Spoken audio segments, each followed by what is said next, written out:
Hey guys, welcome back to the channel. This is story about what if Rias kidnapped Naruto from Konoha and take him to Highschool DxD part 1. Before I start, please do support for more amazing content and comments for part 2. Do consider to subscribe my channel and share my video to your friends and check out the description as well. Let's start the video. Boom. Sounds of explosions engulf the whole battlefield, dust flowing around and covering the current occupant of the field. With a mighty roar, the dust has cleared and showed the current occupants. The boy with golden blonde hair with 3 whisker marks on each cheeks, yellow eyes with cross-shaped pupil, and has a yellow cloak made of chakra with 6 black magatama markings on the front and back, with a rinnegan drawn on the top of the 9 magatamas behind his back. 9 black balls floating behind him, and he made 2 rods with those balls. This young man is Naruto Uzumaki Namikaze, son of Minato Namikaze the Yellow Flash, and the son of Kushina Uzumaki the Red Death. His body is currently covered with the fox head's chakra avatar, who's now collecting positive and negative chakra to create a dark red spear inside its mouth. Once the spear is ready, the avatar closes its mouth and shoots the spear like a cannon. The spear is now about to hit its target, but suddenly, it just disappeared out of thin air like it didn't exist in the first place. The target was a woman who has pale skin, long white hair, and an eye with a red sclera under her eyes, a ripple pattern spreading over the eyeball, and a maximum of 9 tamo on her forehead.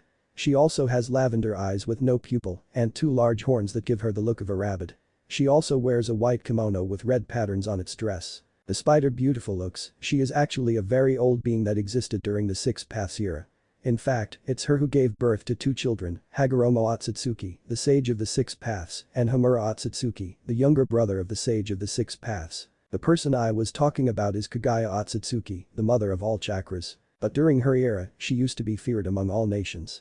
People gave her many titles, but among all of them, she is commonly known as the Rabbit Goddess. When she was the leader of the whole world, she made a ritual that the chosen people needed to sacrifice their soul to the Shinju so it could protect them from any evil. Obviously she's a goddess and everyone believed it, but what they didn't know is that their body will be turned into a creature known as White Zetsu. One day, Hagoromo and Homura decided to check the Shinju since it was very suspicious, and what they found shocked them to their core. Around the branches of the Shinju, there are a lot of people wrapped around a cocoon.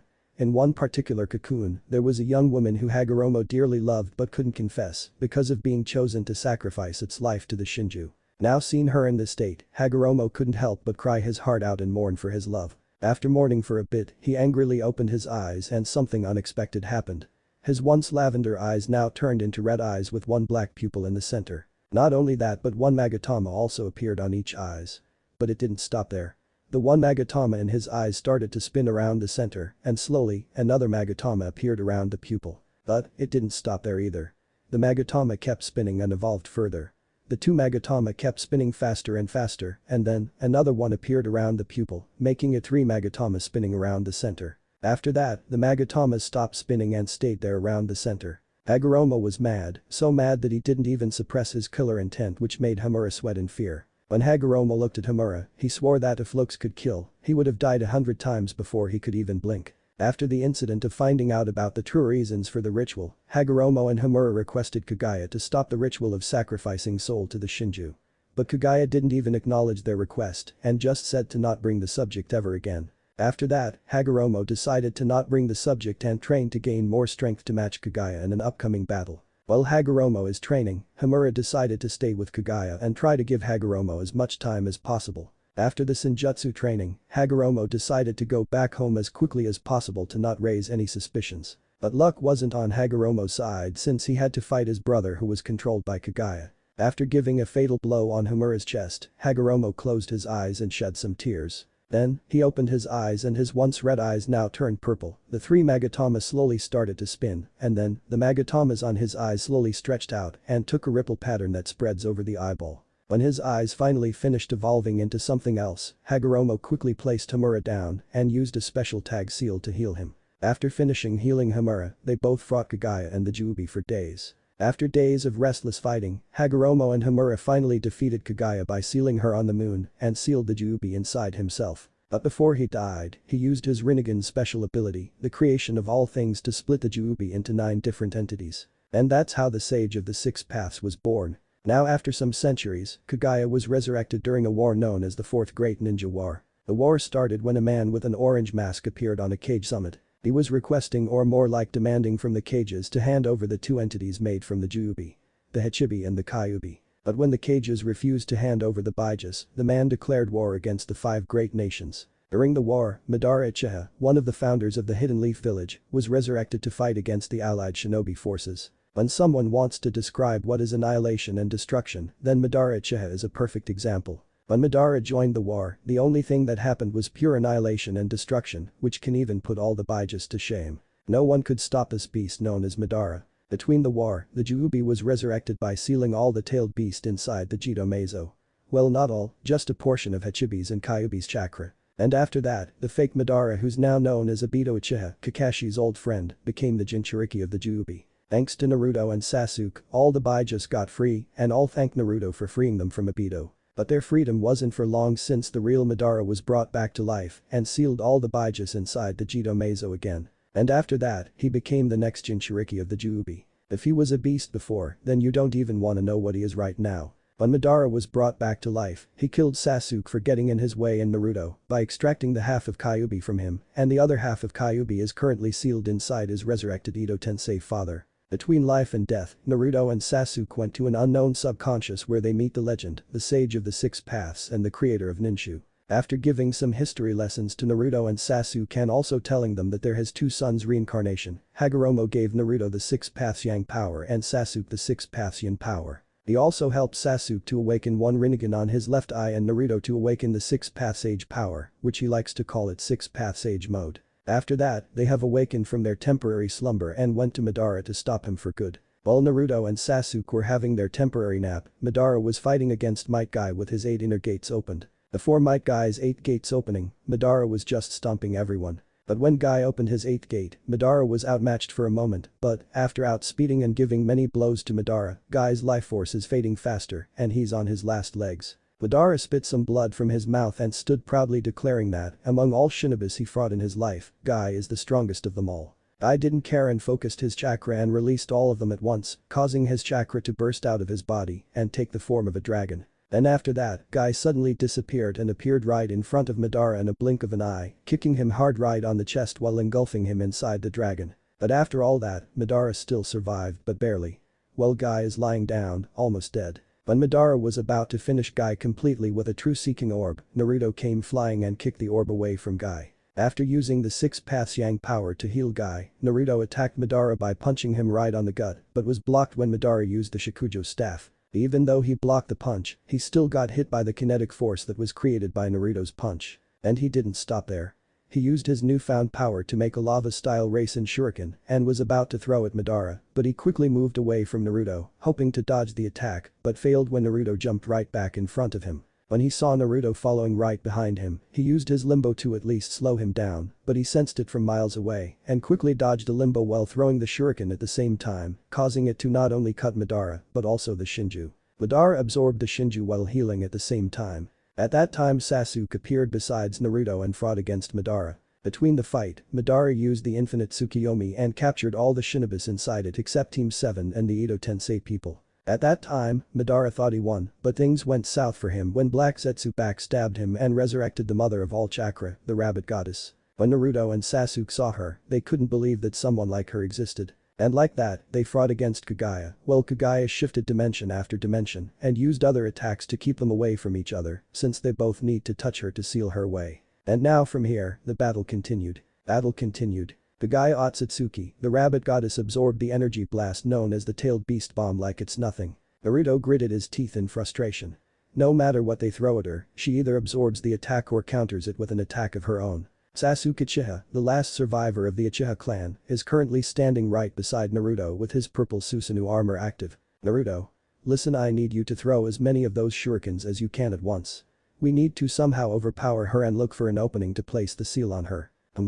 Naruto nodded and quickly put his 2 fingers together making a cross sign and summoned 9 shadow clones to create 1 Rasen Shuriken, each with a tailed beast's chakra encoding it, making them the deadliest technique in existence. After creating 9 Rasen Shurikens with each beast's chakra, all Narutos threw the Rasen Shuriken with a battle cry. Take the super tailed beast Rasen Shuriken. All 9 Rasen Shuriken sailed towards Kaguya in a fast speed which completely took her off guard. The shurikens are radiating so much power that when she got hit by them, she couldn't absorb all the energy and got blasted by the dome of the explosion.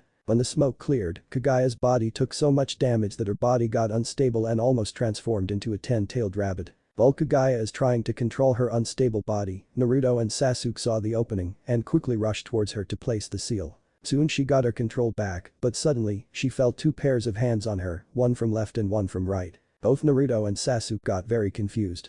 1 second they were about to touch the hip of the almost transformed rabbit beast, and then next, they are now touching something round, something warm, something soft. Both of their brains shut down and didn't function properly for a moment and were absolutely clueless about the situation. To investigate further, both Naruto and Sasuke looked at each other for a brief moment, having a silent conversation before giving each other a nod. They then gave an experimental squeeze before suddenly, they heard something that will stuck in their mind for eternity. The mun they heard a fucking mun from the rabbit goddess. Both Naruto and Sasuke's eyes almost bugged out of their socket after hearing the molesting sound of pleasure. No one moved a single inch after that scene.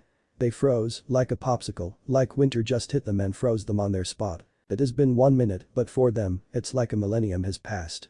After that scene, surprisingly it was Naruto who recovered first and leaned forward to wake Sasuke from his stupor. Poke, poke, poke, poke. Sasuke didn't register at first, but after some more poking, he finally looked at Naruto with his widened eyes, still stuck in his fantasy. Naruto just sighed.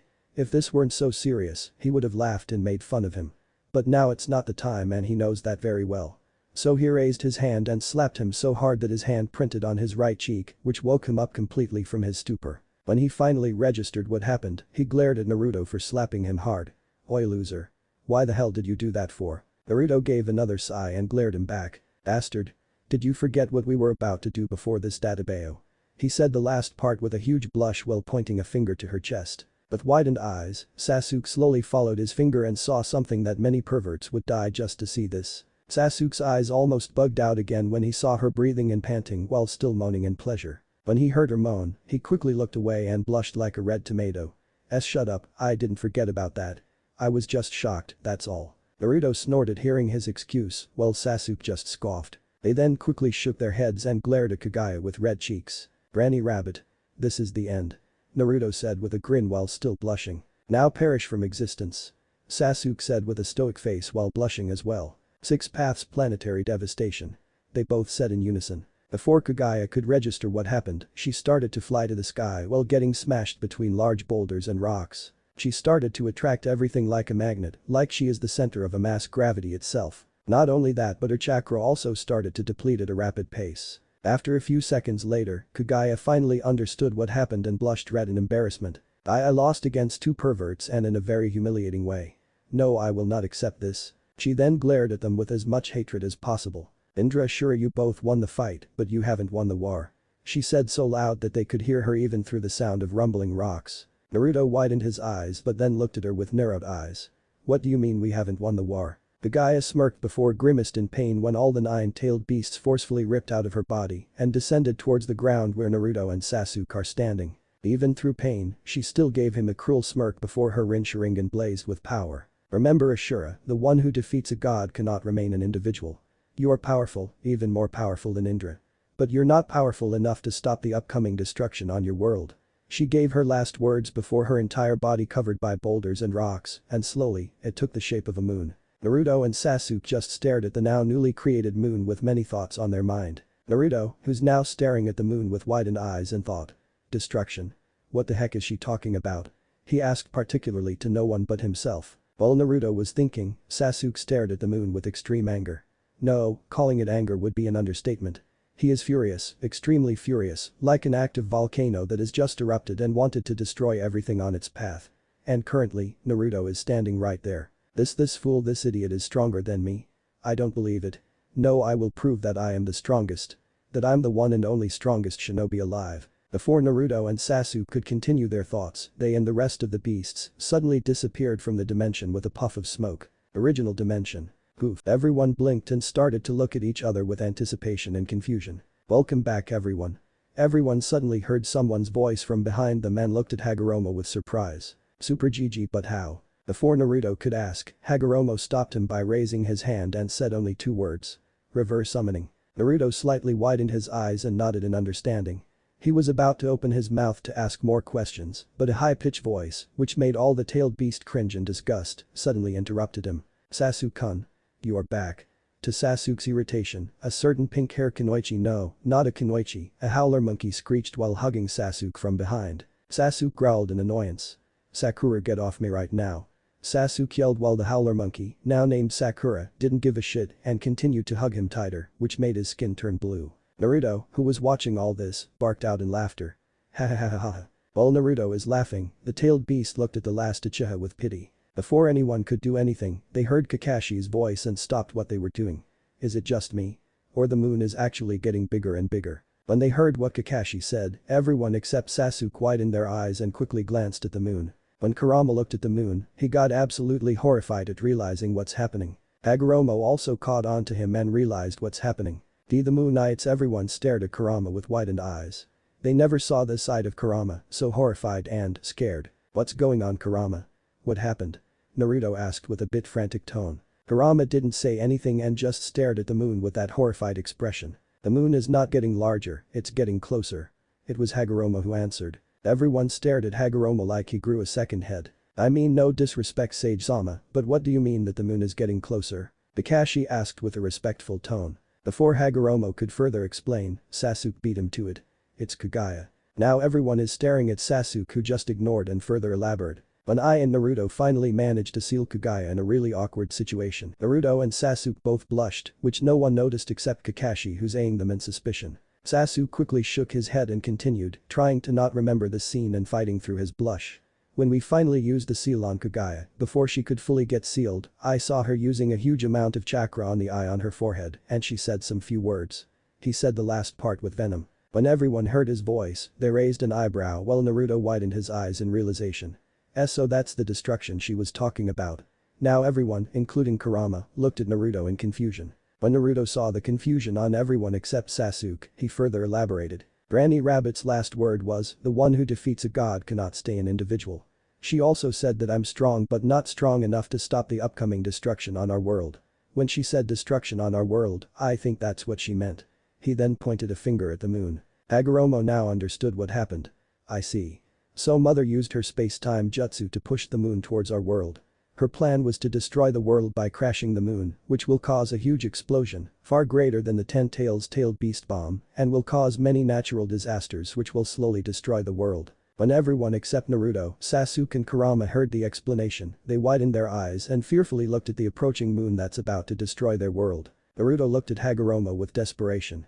Super Gigi, isn't there any way to stop the moon? Continue. Super Gigi, isn't there any way to stop the moon? A desperate Naruto asked Hagoromo, the sage of the 6 paths. Hagoromo shook his head and was about to answer, but suddenly, a purple arrow made of chakra sailed towards Naruto at a fast speed which almost took him off guard. When Naruto noticed the purple arrow from the corner of his eye, he immediately moved his head to the side and let the arrow pass him, while only a strand of hair got cut. The first time he saw the arrow, he immediately understood who's the cause of this. Naruto looked at Sasuke with his second stage Susanoo active. Sasuke. What the hell are you doing? Naruto shouted with narrowed eyes. Sasuke's eyes were covered by his bangs and didn't show any emotions. At first he was quiet, but suddenly, his shoulders started to shake. Slowly and slowly, his shoulders shook even more before he moved his head upwards and burst out into a wicked laughter. Ha ha ha ha ha ha. Naruto silently growled in annoyance. What's so damn god funny, bastard? Before he knew it, Sasuke made a purple energy blade and swung at Sakura, who was hugging the life out of him a minute ago, but quickly moved away when she saw his Susanoo flaring up to life. With one quick swing, Sakura's head got separated from her shoulder in an instant and dropped to the ground with a thud. Then, her body followed and dropped to the ground in a dramatic way with a thud. Silence, it was silent before it was broken by Kakashi. Sakura. He quickly rushed to her now dead body and kneeled down, while looking at it with widened eyes and trembling hands. Sasuke scoffed and looked at Naruto with a menacing grin, while his eyes were still overshadowed by his hair. If anything, he looked like a real demon, an abomination. Ah, finally that annoying bitch is gone. He then pointed his Susanoo blade at Naruto with a menacing grin. Now since that bitch is out of the way, we can finally set our scores and see who's the strongest. Naruto didn't say anything. He froze, not a single muscle has moved. His eyes have widened so much that if he doesn't stop, it might pop out of his socket. He was standing still, not even moving an inch while still staring at the grinning Sasuke. A few seconds later, Naruto's head slowly dropped and his yellow bangs covered his eyes. Suddenly, a thunder has struck behind Naruto, engulfing him in the flash of light for a moment before it died down and revealed a glaring Naruto. Sasuke's grin got even wider when he saw a glaring Naruto, whose glare was directed right at him. He quickly brought the third stage Susanoo, the perfect Susanoo which took the form of a colossal armored warrior, standing several stories tall. It has a humanoid shape, with a muscular build and a majestic presence. The color scheme of the Susanoo typically consists of dark shades of purple, giving it a mysterious and ominous aura. With his now fully built perfect Susanoo, he immediately rushed towards Naruto with his twin blades on both hands, looking forward to cut him in half. When he got closer, he spun his hand and went for a diagonal slash from top to bottom. When the massive blade finally made contact, rocks and dirt exploded upwards and created a massive crater under the blade. Sasuke thought that he managed to slice him in half, but unfortunately, he couldn't be more wrong. When the dust finally cleared, he saw Naruto standing right under his blade without even flinching. Sasuke was puzzled at thinking how Naruto stopped his blade. He then squinted his eyes and suddenly widened it when he saw how Naruto stopped his blade. With Naruto, when he saw the blade were aiming to slice through his left shoulder all the way to his right hip, he quickly brought his left hand up and grabbed the massive blade with pure strength, which will put a certain blonde Hokage's strength to shame. But thanks to the kinetic energy of the blade, it caused a large crater around him, while it forced his 2 feet to plant 1 centimeter underground and hold the blade with a sharp grip at the same time. Naruto slowly looked up and glared at the shocked face Sasuke. He then did something that shocked Sasuke to his core. He gripped the blade even more tighter and cracks started to form on the edge. But that's not the thing that made Sasuke so shocked. What made him so shocked is that Naruto totally shattered the energy blade into millions of small particles. When the blade shattered, it also caused an explosion which made Sasuke tumble a few steps back. But before he knew it, a golden light emerged from the dust cloud and disappeared with a golden flash. Then suddenly, that same golden flash appeared right in front of the Susanoo's stomach and kicked it so hard that it caused the Susanoo to flow straight towards the mountains, with a yellow stream trailing behind, and crashed into one of the mountain, causing a huge crater to appear. Right at the top of the now laid, half-destroyed Susanoo, appeared the golden flash with golden chakra surrounding it. Slowly, the golden chakra dissipates and reveals Naruto with his 6-path sage power and tailed beast chakra mode active, with 9 truth-seeking orbs floating behind him. Sasuke was shocked, so shocked that he couldn't even mutter a word and just stared at the golden blonde with wide eyes and a slightly gaping mouth. His gaze then slowly went towards his Susanoo's torso and his eyes widened even more when he saw the right side of the torso is destroyed. He slowly looked at Naruto and glared at him. Incredible. What ridiculous strength. He looked at the torso again and then back to Naruto. He didn't only block my blade with one hand, but his kick was also so strong that it broke the Susanoo's defense. I need to be careful or else I might lose this battle. He thought while slowly lifting himself up and pumped more chakra to fix the Susanoo's broken defense. Bones appeared and were covered by muscles and skin, and last was covered by an armor plate which fully fixed the defense. Naruto saw Sasuke slowly getting up and was about to go through the tailed beast transformation, but suddenly, a shout caused Naruto to stop for a moment and glanced behind through his shoulder to see who was the cause of it. Naruto. Wait. Multiple voices shouted from behind and rushed towards Naruto. Naruto raised an eyebrow when he saw all the tailed beasts came and stood right beside him while glaring holes through Sasuke's skull. Guys, what are you doing here? You are not supposed to interfere, this is our battle and we need to settle some scores between us. He then looked back at Sasuke. So you should go and stay out of this. Before Naruto could transform, he was stopped again by Madatabi. Listen Naruto-kun, we are here to lend you a hand in this battle. Naruto looked at Madatabi with a shocked face. What? No, you don't have to. Remember, this is not your battle. This is my. Before he could finish his sentence, he was cut off by Shukaku. Bullshit, this is not only your battle but ours too. After all, you're one of us and we will never leave our siblings behind. Everyone stared at him with wide eyes and a gaping mouth. Shukaku noticed the stares and looked at them with a raised sandy-looking eyebrow. What? Why are you all staring at me like that? It was Goku who answered. I never knew you can say something so nice. He said while scratching his head with one of his tails. Shukaku's sweat dropped. Seriously, is it really that unusual? Everyone nodded in unison. When he saw everyone nod, he shouted in annoyance. Hey. I can be nice sometimes when I want to be, you know. Everyone didn't say anything for a moment before bursting out into laughter. While everyone is laughing, Naruto is still trying to process what Shukaku said before. Sibling. He said it quietly, but it was still heard by everyone. Everyone stopped laughing and looked at Naruto. You all are already considering me as your sibling. He said with a shocked tone and a teary eye. Yes we do. Isubu said with conviction. The one who carries the will of the old man will always be considered as our family. This time, it was Kurama who said it. The rest of the tailed beasts said, yeah, in unison. After those words, Naruto couldn't hold any longer and quickly looked away to hide his tears. He slowly wiped them with the back of his sleeves and gave a happy smile. Before Naruto could say anything, Sasuke interrupted him with his laughter. Ha ha ha ha ha. Oh how sweet. I never imagined that you tailed beasts are so affectionate towards your siblings. The beasts just glared at him, which he simply ignored. He then looked at them and gave them a cruel smirk. But you know what? I don't care. He then frowned and glared at them. You all are standing on my way. This battle is between me and him, not you tailed beasts. So get out of my sight and don't interfere with our battle. Kurama got pissed and roared at him. It's you who's standing in our way. The moon is approaching our world and we need to find a way to stop it or else it will crash and destroy everything in this world and everything will wipe out of the existence. Sasuke just moved his head upwards and laughed maniacally. Ha ha ha ha ha. Oh god, just how stupid can you be? He then pressed his lips in a thin line. Just as I said, I don't care.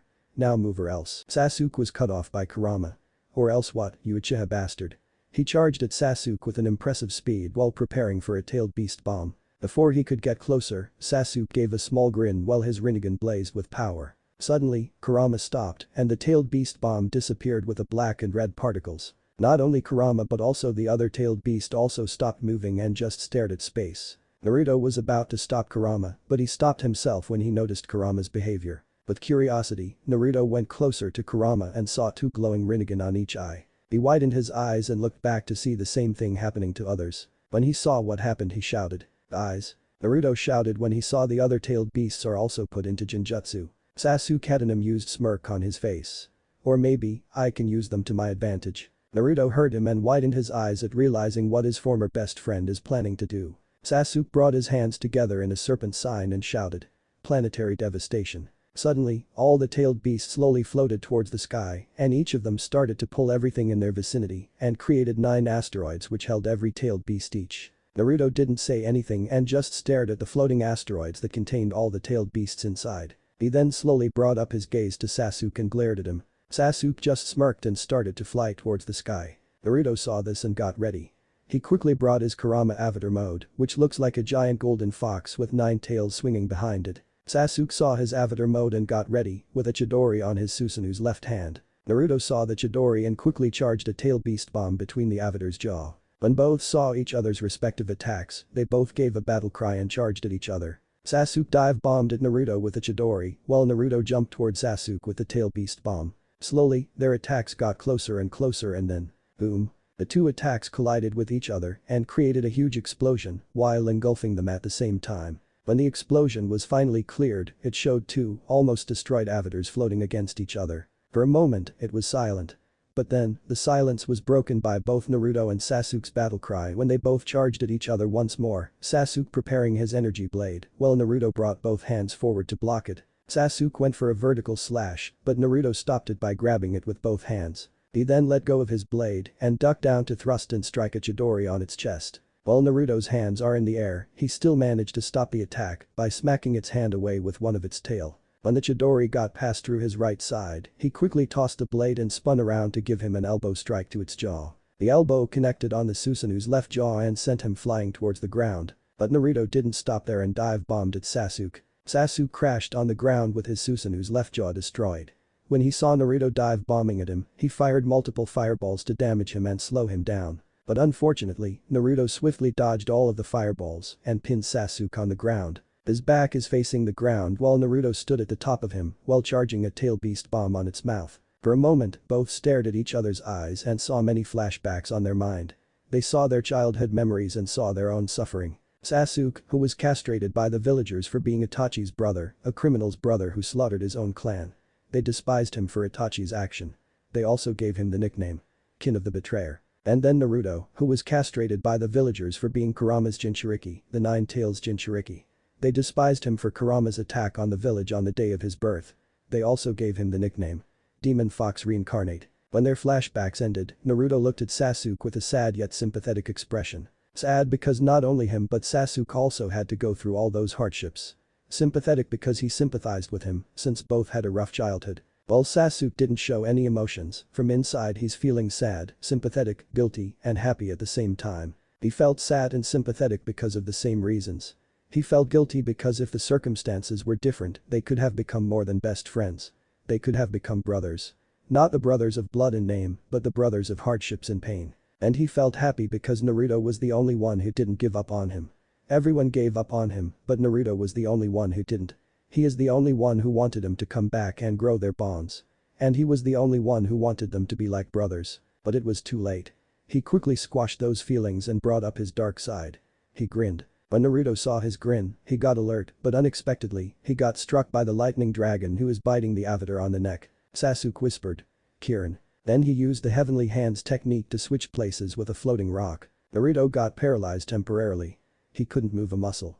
When the dragon saw some resistance from him, it bit him harder and exploded in a brilliant bright pillar of blue light, with lightning crackling around it. When the pillar of light dissipated, it showed a paralyzed Naruto, slightly gazing toward Sasuke Susanoo. Sasuke didn't show any emotions and had a straight face. Sasuke, please, we can still stop this. If we work together we can. Before he could finish his sentence, he was cut off by Sasuke. Naruto, do you remember when we were kids? Naruto hesitated for a moment but nodded. Yeah, I do. He gave a sad smile at remembering all those memories from childhood. Sasuke closes his eyes for a second before opening it again. Then why? Why do you want to save this world? This world has shown us its worst. It's all thanks to this world that we have suffered. If you still remember all the pain that the villager gave us, that the world gave us, then why do you still want to save it? Naruto didn't answer immediately and closed his eyes. A few moments later, he opened them again and stared directly at Sasuke with conviction. Sasuke, I know the pain and darkness we've both faced. The world has shown us its worst, but that's not all there is to it. Sasuke wanted to interject but stopped himself for the favor of at least hearing him out. Besides the darkness, I've seen kindness in this world, the strength of will to overcome any obstacle, and the bonds of friendship that can change fate. Sasuke is listening with rapt attention. Sasuke, I want to save the world because I believe in the potential of every person to be better, to grow, and to find happiness. We've suffered, yes, but if it wasn't for those suffering, we wouldn't be who we are right now. Sasuke's eyes are now covered by his bangs. Not only that, but it's our choices that can shape a future worth living for everyone. I refuse to give up on that hope, and I'll fight to protect it, fight to protect everyone's future, fight to protect the new generation, and fight to protect the future kings, the children of future generations. After hearing that, Sasuke couldn't help but feel a bit envy at Naruto's unwavering conviction. Even though he felt envy, it doesn't mean that he would believe in those words, no matter how noble it sounds. He will stick to his own philosophy and make it a reality. Sasuke gave a frustrated sigh.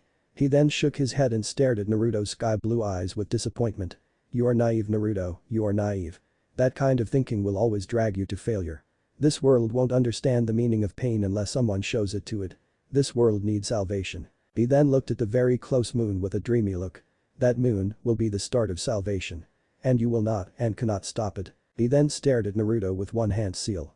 You will not stop it, and I will make sure of that. After those words, all the asteroids that contained the beasts flew toward Sasuke and surrounded him in a circle formation, keeping him in the middle. Then suddenly, all the asteroids started to leak blue energy and flew toward Sasuke Susanoo like a floating water stream and soon got absorbed. Naruto couldn't tell what exactly he was doing, but suddenly, he sensed Sasuke's powers spiked up to a wholly new level. Naruto couldn't tell what was going on, but he knew one thing, he needs to stop holding back. He quickly made 5 shadow clones, with Kurama's chakra avatar covering them. When Sasuke finally finished absorbing the energy, his Susanoo suddenly released all the energy and engulfed in a blue pillar of light. Thanks to the kinetic force, the asteroids got repelled and scattered into different places. When the asteroids got repelled and the blue pillar of energy dissipated, it revealed a totally new Susanoo with blue thunderbolts crackling around it. The whole inner body is made of pure chakra with the color of blue. The blue body is currently covered by the purple armor, while only his hands and face are exposed. It only had a small amount of armor plates on the arms and wrists. In other words, the Susanoo is absolutely incredible. Naruto slightly gaped at seeing the new form of the Susanoo. Subconscious. Kurama didn't want to admit, but he was very impressed. This is a big problem. He is just as good as the old man 6 paths. He thought before looking at Naruto. But this brat is even more impressive than both the Uchiha and the old man 6 paths. If he only stops holding back. Real world. Naruto stopped gaping and took a serious face. Sasuke brought his hands forward and created a lightning staff. He then smirked and rushed towards Naruto with a battle cry. Everyone, get ready. Naruto barked at his clones. All of his clones nodded to him and got ready. Sasuke used the heavenly hands technique and switched places with one of the clones in a blink of an eye. He got in the middle of the clones and the original and started to brutally swing his lightning staff. When they sensed a slight shift in space, everyone quickly moved from the spot and dodged the brutal swing from his staff. Everyone moved except for one clone who couldn't dodge in time and got caught between the swing and went flying towards the ground, causing a big crater to appear. Before the clone could take his bearings, a lightning arrow struck in the avatar's mouth, effectively dispelling it out of existence. When they saw the lightning arrow, they quickly looked at Sasuke, who was holding a bow made of lightning. The original didn't rush, instead he sent his clones to figure out how to stop Sasuke. The remaining clones rushed towards Sasuke and attacked from different angles, but nothing could even put a single dent on the Susanoo. The clones retrieved back and each prepared a tail beast bomb on its mouth. Seeing this, Sasuke snorted in amusement. With his lightning bow, he created 3 lightning arrows and shot them at the clones. The clones also shot the beast bombs at the same time. But unfortunately, the arrow pierced through the beast bombs and struck all the clones at the same time, dispelling them immediately. Now the only one left is the original one. Sasuke looked at the original and smirked. I knew from the start that you were weak. Relying on your shadow clones all the time. Those copies are nothing but the symbol of your weakness. Naruto didn't say anything and just stared at him. Sasuke then smirked. Let me show you what true strength is. He then brought his bow forward and concentrated a lot of chakra in a single spot, specifically in the middle of the bow. When the concentrated chakra further expanded, it created a gigantic arrow made of lightning. When Naruto saw the gigantic arrow, he sensed a lot of power coming from it. The arrow itself is shooting thunderbolts. Like the lightning itself has taken the form of a gigantic arrow. Sasuke's smirk grew even wider when he saw Naruto's shocked expression. See Naruto, this is true strength. Now behold Indra's arrow. Naruto couldn't help but grit his teeth in frustration. So you won't stop until you kill me, huh? He muttered to himself. He then closed his eyes and opened them again. Fine, then I will respond with full power as well. Sasuke didn't understand what he meant, but soon he realized that something was wrong. When Naruto opened his eyes, he signaled his shadow clone to disperse. The same shadow clone that Sasuke used to switch places with. When the clone disappeared, it transferred all the natural energy that he collected to Naruto. For a moment, nothing happened. When Sasuke saw nothing was happening, he started to laugh like a maniac. He was about to make a comment, but suddenly, Naruto burst into a golden flame and was engulfed by the golden pillar of light. When the golden light disappeared, it revealed Naruto in a new avatar form. The avatar looks like a humanoid fox with samurai armor, with 3 heads and 3 hands. All 9 tails are swinging behind it. When the transformation is finished, it was time for Sasuke to gape at seeing the new avatar form. Naruto didn't waste any time and shot his hands upwards to create 2 different Rasen shurikens. One of them looks like a purple spear and the other one looks like a yellow spear, with wind blades spinning around them at a very fast speed. It's like the blades are trying to cut the fabric of space itself. When Kurama saw Naruto's new avatar form, he couldn't help but drop his jaw to the ground in astonishment. Holy shit. Calling this impressive would be an understatement. It's absolutely incredible. It feels like this whole body is made of nature itself. What incredible control over nature energy. He picked up his jaw and grinned proudly. Look at this, he is not even using my chakra to maintain this form. It's like a pure manifestation of his chakra and nature. Like he and nature are one being. Sasuke couldn't believe what he was seeing. Naruto, who was struggling to fight him at first, now revealed a new transformation that might be even more stronger than his own transformation. Sasuke gritted his teeth in frustration. So much power, I doubt that even Kagaya is capable of doing this. He has so much control over nature that it's not even funny. No. I will not lose to this fool. I will prove it. He angrily thought before releasing the arrow, which sailed towards Naruto at a lightning speed. When Naruto saw the arrow, he quickly threw the shurikens with a battle cry. Take this, ultra big bull Rasen shuriken. The 2 shurikens are now sailing towards the arrow at a fast speed. Slowly, the shurikens and the arrow were coming closer and closer and then, bang. Both shurikens and the arrow clashed against each other, causing an enormous explosion which engulfed both fighters at the same time. The explosion created a powerful hurricane which sucked everything in its vicinity. A few moments later, the hurricane finally calmed down and revealed 2 avatars still floating in the sky. The humanoid fox avatar is standing perfectly, but the same thing cannot be said for the Susanoo. The Susanoo is barely maintaining its form. Almost half of its hide is destroyed. Suddenly, the Susanoo started to vanish and before Sasuke could fall, he slowly descended to the ground with his Susanoo wings. When Naruto saw Sasuke's Susanoo slowly disappearing, he decided to retrieve his new Kurama avatar form as well and decided to float in the air to look at the asteroids that contained all the tailed beasts. Once he properly located them, he quickly created 9 Rasen shurikens and threw them at the asteroids, freeing all the tailed beasts from their prison. When the tailed beast got free, the Rinnegan from their eyes disappeared and caused them to wake up. Once they are on the ground, they quickly rushed towards the floating Naruto to help.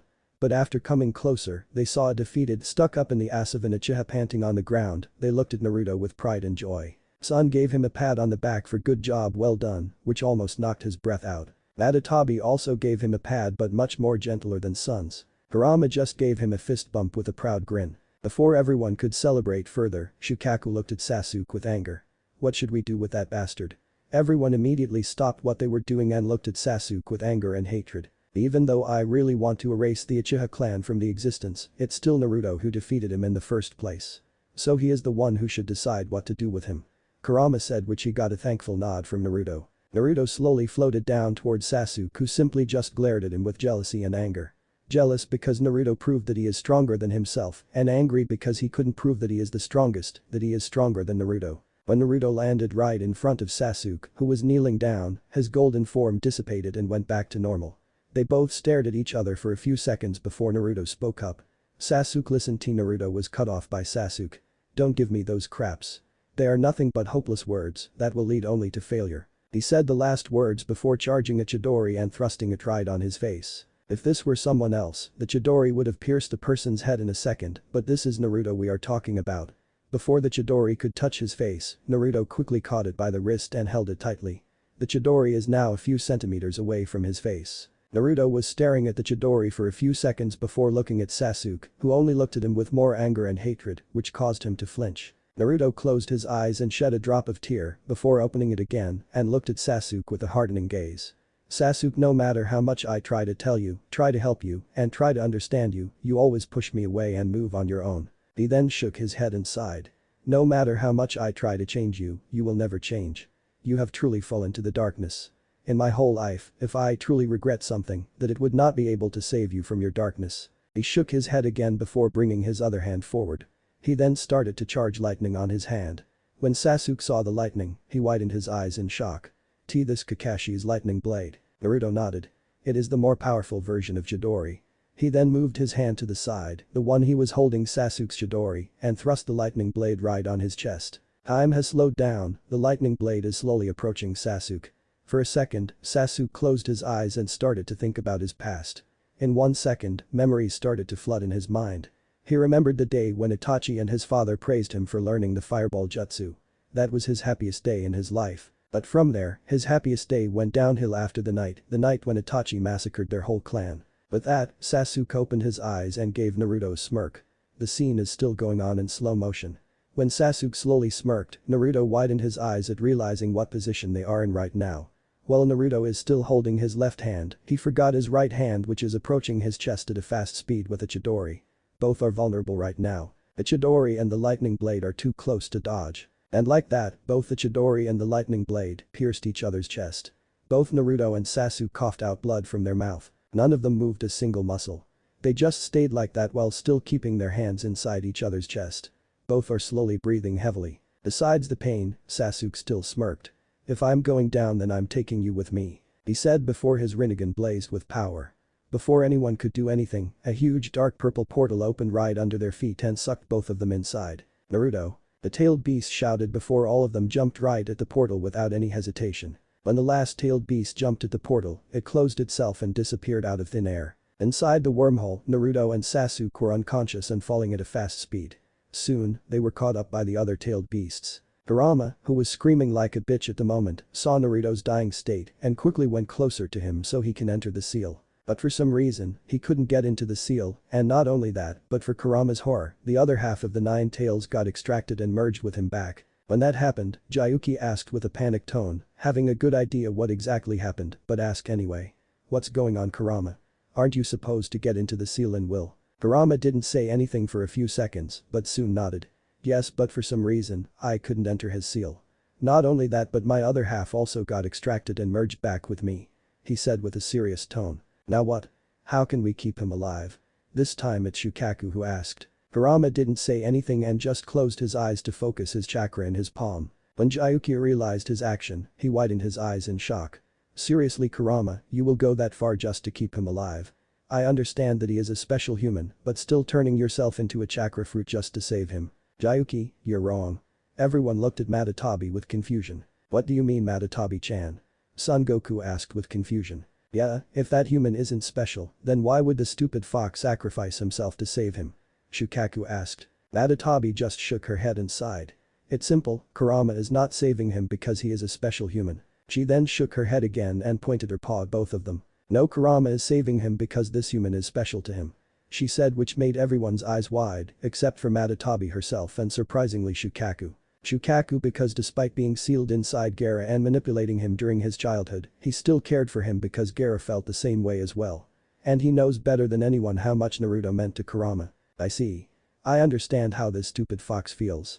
Shukaku then put his own paw forward and started to focus his chakra and mixing his with Kurama's. For the first time, Kurama was flabbergasted at seeing the sibling that he hated the most, also sacrificing himself to save his Jinchuriki. When Shukaku saw Kurama's flabbergasted expression, he smirked.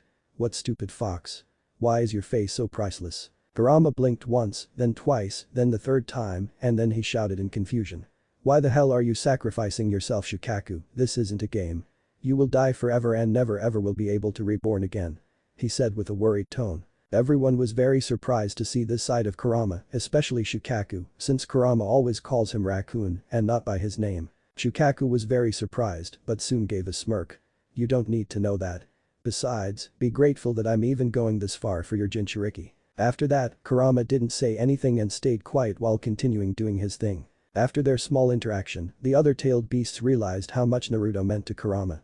So they also joined and started to mix their chakra as well. Now Kurama is absolutely speechless. He wanted to protest but was stopped by Matatabi when she whacked his head with her tail. Everyone shared a good laugh at Kurama's grumbling before Shukaku started to shrink. Alright then, I guess I'm going first. See you all on the other side.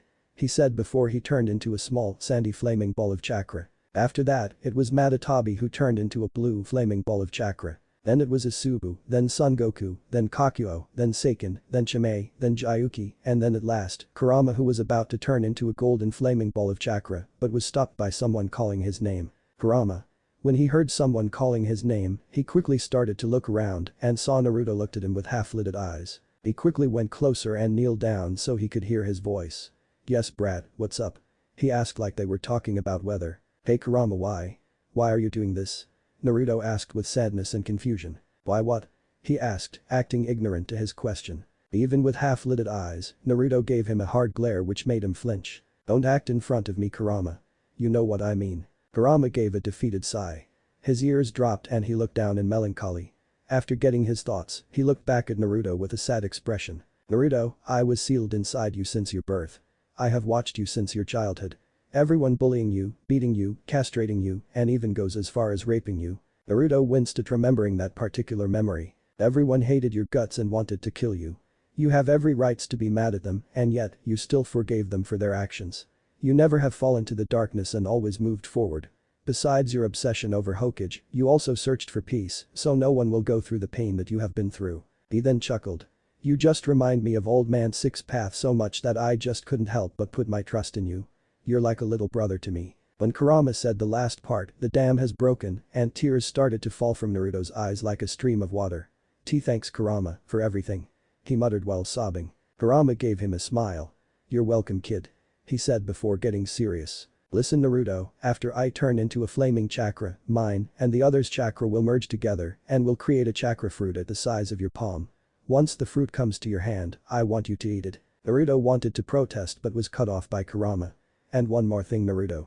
Even though you couldn't save your world from destruction, promise me that you will move forward and have a happy life. Make new families and protect them with the new powers you will receive. Naruto closed his eyes and gave him a nod.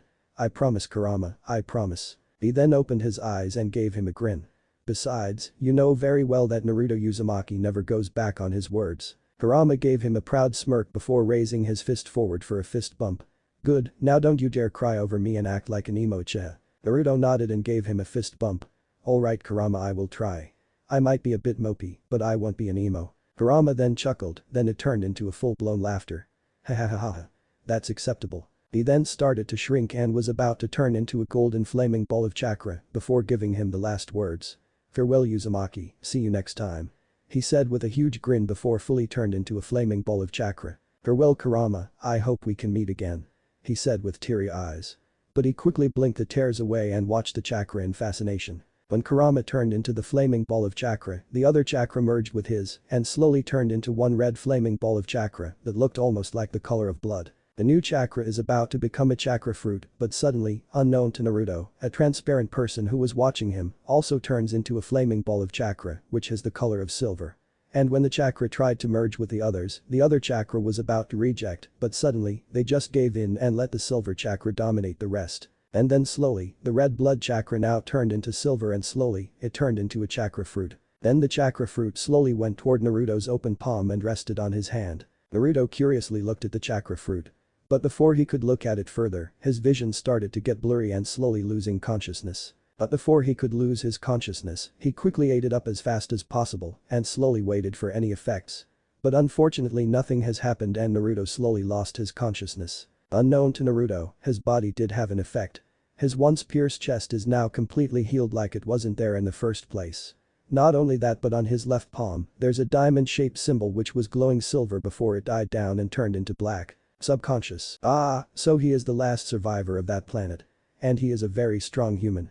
Interesting, I can sense some Otsutsuki blood in his veins. It's very, very faint, almost unnoticeable, but it's there. Maybe I can find something from his memories and see what happened. In the wormhole, Naruto is still falling while unconscious. How much time has passed? No one knows. Time, it's something that doesn't exist inside the wormhole. In his world, it could be seconds, minutes, hours, years, decades, centuries, or maybe millennia has passed. It's just as unpredictable as our knucklehead. Oh, talking about our knucklehead. Yeah, he is still unconscious. Not only him but apparently, Sasuke is also unconscious while falling with our knucklehead. The wormhole, it kept getting longer and longer. Like it's endless. Like it has no end. But for some divine miracle, the exit finally showed up and threw both of them on the other side. The moment they entered the other side, their body already started to disintegrate into dust. Inside Naruto's subconscious, the same person looked at the place with a frown.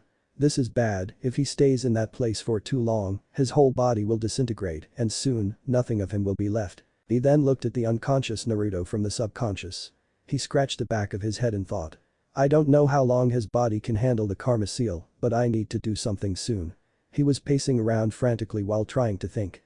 But before he could think further, he sensed a huge power from Naruto's right palm. What's this? He kneeled down and lifted his hand to inspect the seal on his right palm. When he saw the sun seal, he slightly widened his eyes in surprise. He could literally feel the power radiating from his palm. Oh, this power definitely belongs to an Otsutsuki. He then traced his finger on the seal and frowned. But this power is temporary and soon it will disappear. I better absorb this before it runs out. He then touched the seal with his finger and suddenly, the seal started to leak yellow chakra and engulfed his finger. Soon, the chakra got absorbed and the seal on his right palm disappeared. Alright, soon I will encode this power in his chakra and make it a part of him. But for now I will take over his body and get us out of this place. The karma seal is our only ticket to get out of this spooky place. He said while shivering at the thought of staying here longer. Who knows what could happen if we stay here longer. When he said that, the diamond symbol on Naruto's palm started to glow silver. Soon, silver lines started to spread around his body and covered his body in a strange pattern. On his knuckles, there were also those diamond symbols drawn on it. Under the knuckles, there was also a diamond symbol, but much more bigger than the others. Not only that but many lines are also connected on each 4 points of the symbol. On his face's left and right sides, there was also a long silver line connected to the silver pigmentation around his eyes. The moment when the lines connected to the silver pigmentation, he snapped his eyes open and started to look around. But when he opened his eyes, there weren't any sapphire blue eyes. Instead, there were totally different eyes. The eyes themselves have a black sclera with darkish blue pupils and sapphire blue iris. The eyes are also pulsing small sparks of electricity, which gives it a divine look. Not only that, but he also grew a huge horn on his head which took the shape of a crown. He blinked, which caused another spark of electricity pulse from his eyes. Wait, this isn't the Byakugan. Instead of Naruto, a mixed voice between Naruto and the person from his subconscious spoke from his mouth. He blinked again and soon realized that this isn't the Byakugan he meant to awaken. Impressive. After turning his blood into a quarter Otsutsuki, his eyes didn't only evolved into a Byakugan, but it took it a step further. It mutated into a Jougan. He then gave a soft smile. Maybe, just maybe, he would be the one to destroy that arrogant clan.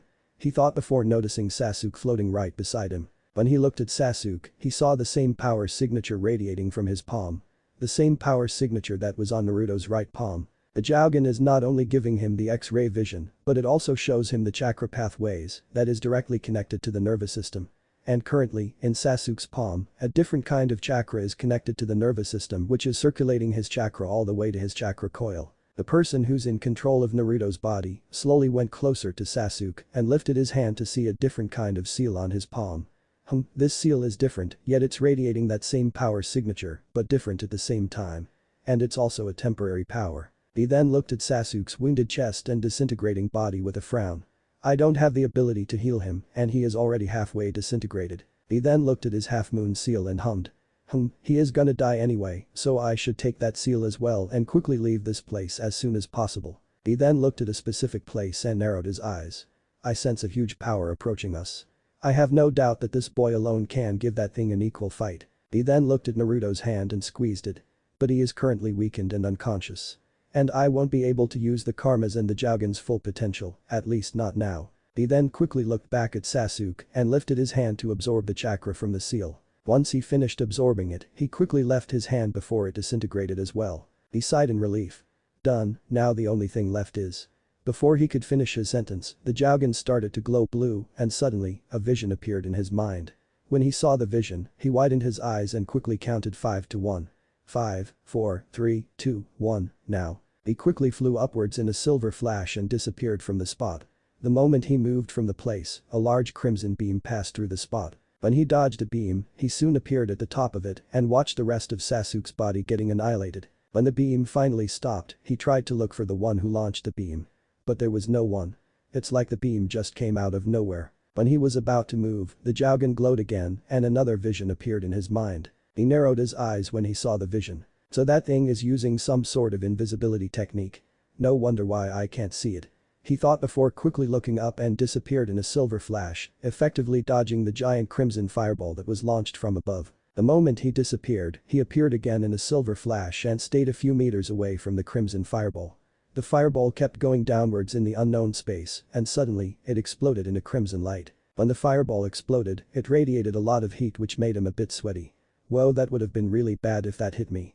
But thanks to the future sight, one of the Jogen's abilities showed me a glimpse into the future, so I can dodge those attacks effectively. But sadly, it has limits. I can only see 5 seconds into the future. He then stopped moving and used his senses to see where that thing was about to attack. But he couldn't sense anyone and gritted his teeth in frustration. Damn it, that thing is masking its presence. I can't sense that thing at all. He then started to move around and tried to look for something that would give him an opening. But he couldn't find anything.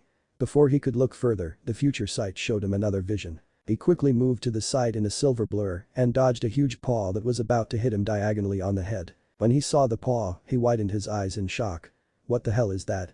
He asked particularly to no one but himself. He then slowly looked up and saw a gigantic red dragon which was covered by many scales like an armor and had a large horn on his snout. He was about to attack, but suddenly, his body started to show small cracks and the karma is slowly retrieving inside the seal. He looked at himself and thought. This is bad. I can't fight this creature in this state. He then stared at the dragon once more and saw its red scaly paw coming towards him, planning to crush him to death. I need to get out of here. This body won't be able to handle the karma for too long. He then brought his left hand to the side and pumped a lot of chakra on his palm. Slowly, the karma seal on his palm started to glow once more. The silver chakra leaked out of the seal and started to spin like a vortex. Between the silver vortex, a portal has opened and quickly sucked him inside. When he was sucked, the paw came downward and smashed the portal into millions of particles. Inside the wormhole, that was very close. Whatever that creature was, it was powerful no doubt. The soon he said that, the karma has retrieved back to the seal. This portal is linked to one of the human worlds, so he would be fine for now. He then gave a tired yawn. Yes, I can take a small nap and store back the rest of my chakra. Oh, before I forget about that, I better give him those 2 seals and make it permanent. He said before working on the 2 seals he absorbed. While the person is working on those seals, Naruto's body suddenly starts to shrink. He shrunk until he was at the height of his 5-year-old self. When the person from Naruto's subconscious noticed that, he put a finger on his chin and thought. So the effects of the chakra fruit are showing now. Interesting, I thought it wouldn't show any effects. Guess it just took more time than usual. He then shrugged. Doesn't matter. His body needs to adapt to the changes anyway. His chakra coil needs to start developing from the start since he now has a lot of potent chakra in his body. He then looked at Naruto's 2 palms and nodded. Ah, they are finally encoded with his chakra and now they are part of him. I'm curious though, they are almost like the karma seal, but different at the same time. I wonder what they are capable of. He then looked at Naruto with a stoic face. Alright human, before I put my full trust in you, I have to judge you and see what kind of person you are. He then put his middle and index finger on his forehead and closed his eyes. Suddenly, multiple memories flooded his mind and saw every one of Naruto's memories with just a blink of an eye. When he saw all those memories, he widened his eyes before plastering a huge grin on his face. I underestimated you by calling you a strong human. He then shook his head while still having that huge grin on his face. You're not a strong human. No, you are an incredible human. A human with that will is definitely worthy of my powers and my partnership. From now on, we are both partners, Naruto. He then smiled softly while looking up in thoughts. Maybe, just maybe, you can help me to destroy that monster of a clan. He then closed his eyes and slowly sat beside Naruto and fell into deep slumber, not noticing that they were about to exit the portal. The human world is also known as the Earth and the dimensions where humans live. Did I say dimensions? More than one? Your answer is yes, I did say dimensions. The human world, where Naruto is going right now, has two other separate dimensions. They are usually known as heaven and hell. Well, we can talk about heaven and hell later. For now, let's talk a little bit about the human world. The human world, also known as the Earth, is a place or a dimension where normal humans live. When I say normal, I mean very normal. So normal that even a normal civilian human from Naruto's world can defeat them in hand-to-hand combat without breaking a sweat. If you bring 100 humans from the Earth and fight them against 10 civilian humans from Naruto's world, those 10 humans can literally slaughter the whole 100 humans, but with some difficulty. And we are talking about in hand-to-hand combat. The differences between their physiology is just too much. Even though their physiology are different, technologically they are far more superior than the elemental nations. If you talk about communication, health, construction, transport, internet, etc. They are superior in every one of those fields than the elemental nations. Also, their military powers are not something to scoff at. Each country has enough power to destroy one another. Even though their military powers are impressive, they are nothing compared to the military power of the elemental nations. If you send 10 Jonins to infiltrate Russia, they can literally enter the country and steal any information they desire right under their noses, and no one will suspect a thing. Not only that, but they can also plant and hide the bombs right under their noses, and they won't even find out until they explode and destroy the whole country with little effort. That's what 10 Jonin can do. 10 Anbu Black Ops are even more terrifying than 10 Jonin ninjas. The Anbu Black Ops are not known as the assassination units for nothing. The differences between the military strength are just too much. And that's the difference between the humans from the Earth and the humans from Naruto's world. But besides humans, there are other types of species that live with them. The supernaturals. Supernaturals are other species of living beings that exist in their world. Those beings have powers unlike other humans. They use different types of energies to utilize their powers. For example, demonic energy, light energy, magic or sorcery, dragon energy, holy energy, yokai energy or chakra, etc. There are many others, but these are the main ones. Now, our knucklehead hero is going to exit the portal. In an unknown forest, the portal has opened right at the top of a pond and through the Uzumaki before disappearing from the site. Naruto, who was unconscious for a moment, slowly started to sink underwater.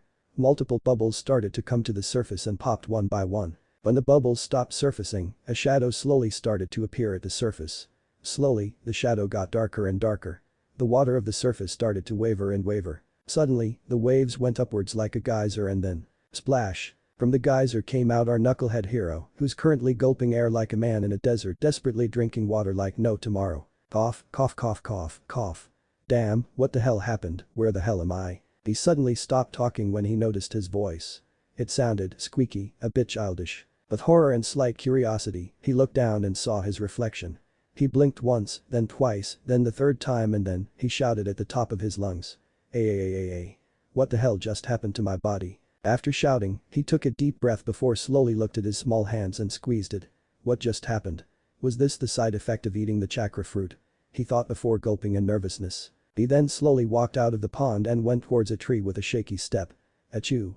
I think I caught a cold. He sniffed before standing in front of a tree with a bit of nervousness. After staring at the tree for who knows how long, he steeled his resolve and slowly put one foot on the tree. When he put one foot on, he immediately closed his eyes for anything to happen, but surprisingly, nothing happened. He sighed in relief before smiling confidently. He then was going to put his other foot, but surprisingly, the foot he placed on the tree suddenly slipped and made him face fault on the ground with a thud. He stayed like that for a while, before jolting up from the ground and angrily putting his feet on the tree and tried to stand horizontally, but he failed miserably multiple times. After many failures, Naruto gave up and huffed angrily before lying down on the soft grass.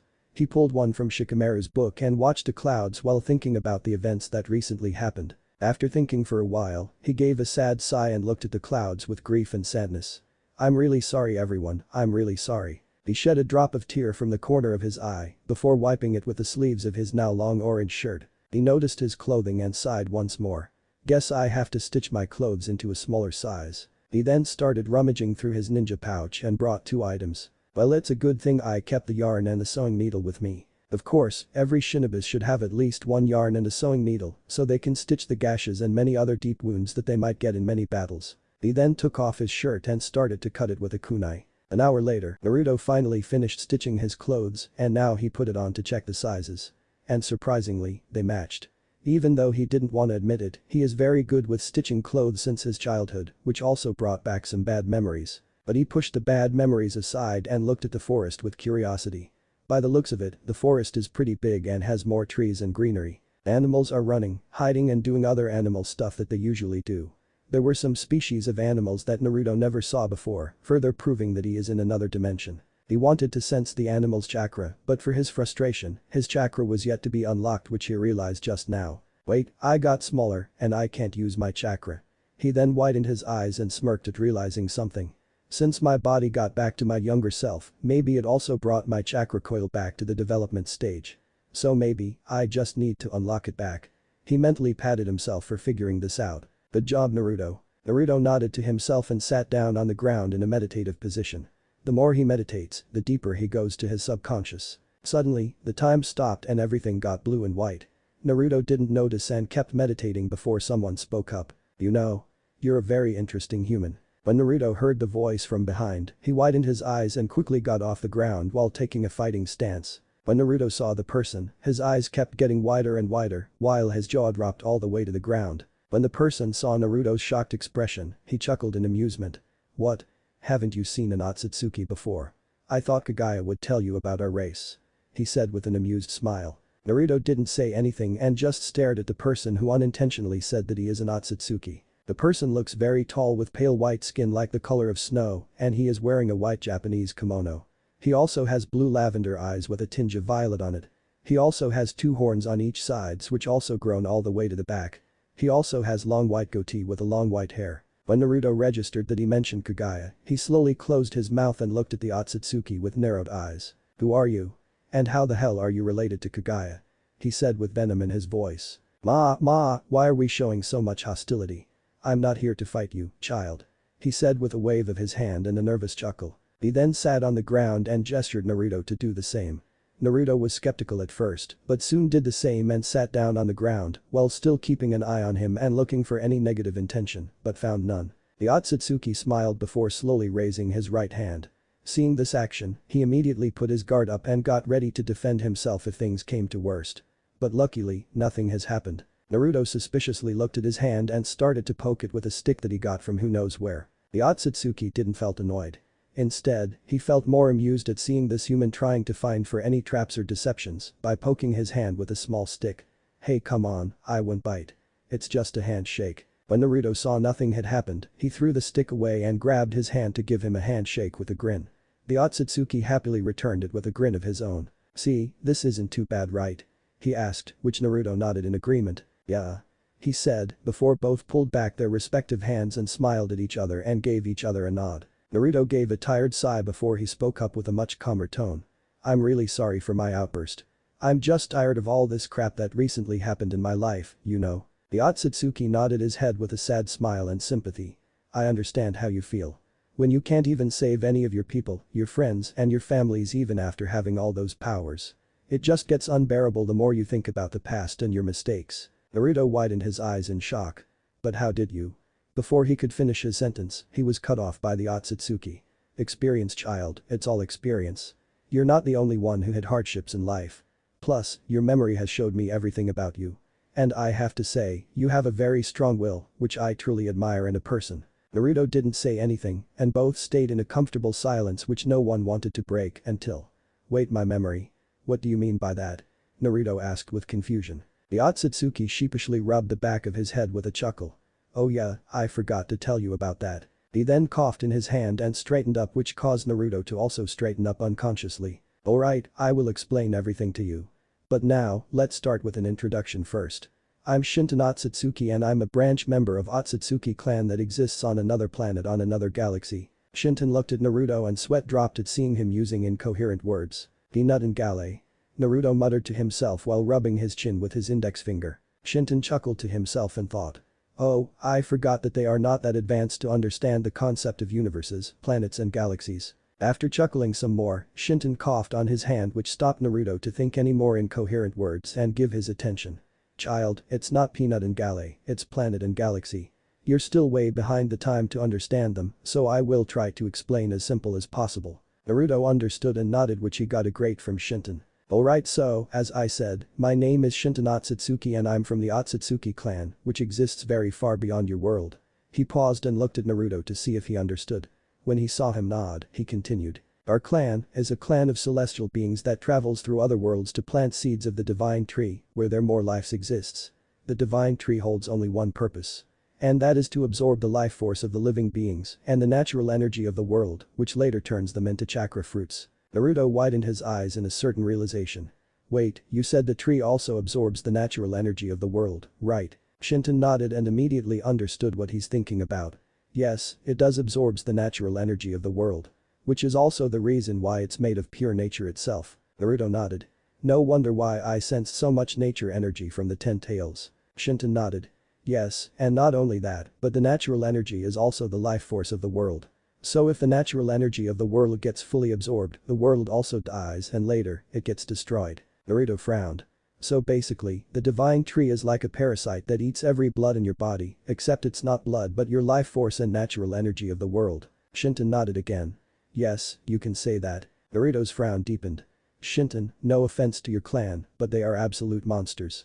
I don't understand why do they even do that. He said with a shake of his head. Shinton gave a tired sigh and chuckled. None taken. In fact, I also think that they are an absolute abomination. They are all corrupted, hunger for power. All they want is more power. That's also the reason why I lost my own friends and family. Naruto looked at Shinton with confusion. What do you mean? What happened? He asked, which caused Shinton to sigh once more. Shinton looked down in sadness and grief, trying to not shed tears at remembering his friends and family's death. Despite trying to suppress his feelings, he still shed one drop of tear from the corner of his eye. Naruto noticed and also looked down in sadness and understanding. Both stayed in silence, which no one wanted to break it. After a few moments of silence, Naruto spoke up. You don't have to tell me if you don't want to. Shinton shook his head and wanted to protest, but was cut off by Naruto. Besides, you can tell me when you feel comfortable. Plus, we have just met and don't know anything about each other. So before we tell each other's personal problems, we should start as friends first, don't you agree? He said with a grin while raising his fist in the air, gesturing him to give a fist bump. Shinton was shocked. Whatever he was expecting, this wasn't it. He never imagined that his host would ask for friendship. He thought they might end up in a partnership where he gives him power and in exchange, he would help him to destroy the Otsutsuki clan for good. But friendship wasn't something he expected. When Shinton realized that he was staring at Naruto for too long, he quickly shook his head and gave a grin of his own. He also raised his fist and bumped it with his. Naruto's grin got wider and almost split his face in half. Friends? He asked, which he got a happy yet excited nod from the Otsutsuki. Friends. And like that, a new friendship is born. A few minutes later. Naruto is now walking in an unknown forest while having a mental conversation with his new partner, Shinton. So Shinton, you said that you have mixed your chakra with the other tailed beasts and converted into one, is that right? Shinton nodded. Yep, I did. And now, I have infinite and potent chakra which might be very toxic for my body. He asked, which he got an immediate answer. Yes Naruto, the chakra you're currently having is very toxic for your body. Until I turn you into at least half Otsutsuki, you won't be able to use any chakra. He said with a serious tone, which caused Naruto to sulk and whine about not being able to use his chakra for a while. Shinton chuckled at his usual antics. Don't worry Naruto, it's just a few days. I'm sure you can handle it. Naruto sighed and kept wandering in the forest without any destination in his mind. Sapphire blue eyes curiously looked at the different species of animals in the forest. Whoa. Most of the animals I have never ever seen before. He then looked to the right and saw a squirrel trying to reach for the acorns on the tree. Naruto couldn't help but think that it's adorable. He wanted to touch and pat it, but the cute thing is in the way high above the tree and he can't use chakra, which makes it even worse. so he just left it on its own business. You know, you could have just trained in some other things besides your chakra. Like your stamina and physical strength. Naruto nodded and actually liked the idea, but he needed to make a camp and settle down to rest and eat first. It's actually a good idea, Shinton. But I need to make a camp to settle down and eat first. I'm starving. The moment he said that is the moment his stomach decided to grumble like a very hungry predator looking for food. His stomach's grumbling actually scared the poor little animals, who thought a very hungry tiger or a very hungry bear decided to hunt them to satisfy their hunger. It was terrifying for those poor little things. Naruto and Shinton both sweat dropped at the scene. Looks like they are very sensitive to your stomach's grumbling. Shinton said with a chuckle. Yeah, I can see that, Dadabeo. Naruto said with an annoyed tone. Shinton just chuckled more while Naruto muttered some curses in his breath. A few minutes later. Naruto is still walking in the forest while trying to look for a suitable spot to make a camp. There are only trees and trees and trees. Wherever you look at it, it's only trees. There's not even a single clearing. He then started to pull his blonde hair in frustration. This would have been much easier with shadow clones. Shinton looked outside from his subconscious. Be patient, Naruto. You will find one soon. Yeah, keep saying that and we might not even find one before nighttime. Before Shinton could talk back, they heard a sound which made them pause. Both of their ears twitched and tried to figure what the sound was about. When they finally registered the sound, they both gave a huge grin. It's water. They both said in unison. Naruto didn't waste any time and rushed towards the sound of the water. He passed through many trees and branches before seeing a light between them. Naruto quickly went towards the light and slowly, the light started to fade and revealed a small river on the other side of the trees. On the other side where the river is located, we can see our knucklehead hero jumping out of the trees and landing right in front of the river with a backflip. Naruto didn't waste any time and quickly took off his clothes before jumping in the river with a shout. Here I come. Splash. Naruto started to swim in the river without a care in the world. Unbeknown to Naruto, behind him a shadow has appeared on the surface of the water. The shadow got darker and darker and it took the form of a long reptile with 4 legs and a large tail. At the front of the shadow, a face with long snout and large canine teeth came at the top of the surface. It's an animal that Naruto has no idea. The animal is swimming right behind Naruto like a predator. But the poor animal has no idea that the predator is actually Naruto, not the animal itself. Naruto, who was carelessly swimming at the river, already noticed the animal behind him and gave a predatory smirk. Good, now I just need to lure that thing closer. He thought before quickly moving to the right and dodged the animal's attack who opened its jaw to bite him from behind. The moment Naruto dodged was the moment he threw all 8 shurikens at the same time, effectively hitting many possible kill points and killing the animal with no effort. Looks like I still have my shinobi instincts. Naruto thought to himself. After glancing at the animal whose now dead body is floating on the water with his shurikens plunged into its skin, he used the wires that were connected with the shurikens to pull the animal from the water. Once the animal was on the shore, Naruto looked at his surroundings and cringed in disgust. What the heck? This place reminds me of the Turtle Island. Naruto then shivered at remembering the overgrown monkey kissing the life out of him. That was very disgusting and freaky. Anyway, our knucklehead hero is currently lighting the campfire that he created on the shore. After trying for 1,000 times, he finally succeeded and released a heavy sigh. Arg, finally this stupid camp finally lit up. He then looked at the meat that he got from the animal and drooled. Yum, now I can finally eat this thing and be done for today. He thought before grabbing the meat and cutting it in pieces with his kunai. He then stuck the pieces of meat in a stick and held it at the top of the fire. When the meat finally cooked, he quickly devoured it like a hungry predator. Shinton's sweat dropped at seeing Naruto devouring the poor thing like a hungry beast. After finishing his meal, Naruto gave a satisfying burp and started to clean his teeth while laying on the ground with his head laying at the top of his left hand. Ahem, if you're finally satisfied with your hunger, then shall we talk about the condition of your DNA? Shinton asked and waited for Naruto to answer. But he didn't answer. When he got no answer, he looked at Naruto with a larger sweat drop. Naruto is now fast asleep and has already started to snore, not caring about the danger. Shinton scratched his cheek and thought. Maybe I should let him sleep. His expression then softened. After all, he fought in a war for 3 days straight without any rest. He then sat down beside Naruto and also fell asleep. It has been 4 days since Naruto came to this unknown world. Well, unknown to him and Shinton, who has no idea where they are. For 4 days, Naruto roamed around the large forest and found no civilization until now. From a distance, Naruto saw a large building that could rival the Hokage Tower. The building has weird curvy patterns with spiky walls and many other patterns. Besides the weird building, there are other large buildings that looks very modern. For normal humans, those buildings are nothing special. But for Naruto, it's super modern. When Naruto got out of the forest, he looked at the buildings and roads with widened eyes and a gaping mouth. The more Naruto watched the people and the moving objects, the more dizzy he felt. He felt many people's gaze at him, but he simply ignored all of them and kept watching the place with heavy breath. One person saw Naruto's uncomfortable expression and decided to help him, since now he's a child. When the person put a hand on his shoulder, he jumped in surprise and quickly spun around to see the man with his widened eyes. The man got a bit concerned and tried to talk to him, but Naruto didn't understand and kept breathing hard. From the subconscious, Shinton is trying its best to calm him down, but nothing was working. Naruto started to breathe harder and his vision got blurry. Before he knew it, his body was about to fall to the ground, but was caught by the man. And the moment he fell was the moment his vision became black and he got unconscious. A few hours later, Naruto suddenly opened his eyes and looked at the white ceiling with confusion. "Oh, what happened to me?" he muttered to himself before slowly getting up from the bed with a grunt. When he sat on the bed with his legs hanging on the side, he started to look around with curiosity and suspicion. Curiosity because he is curious to know where he exactly is right now.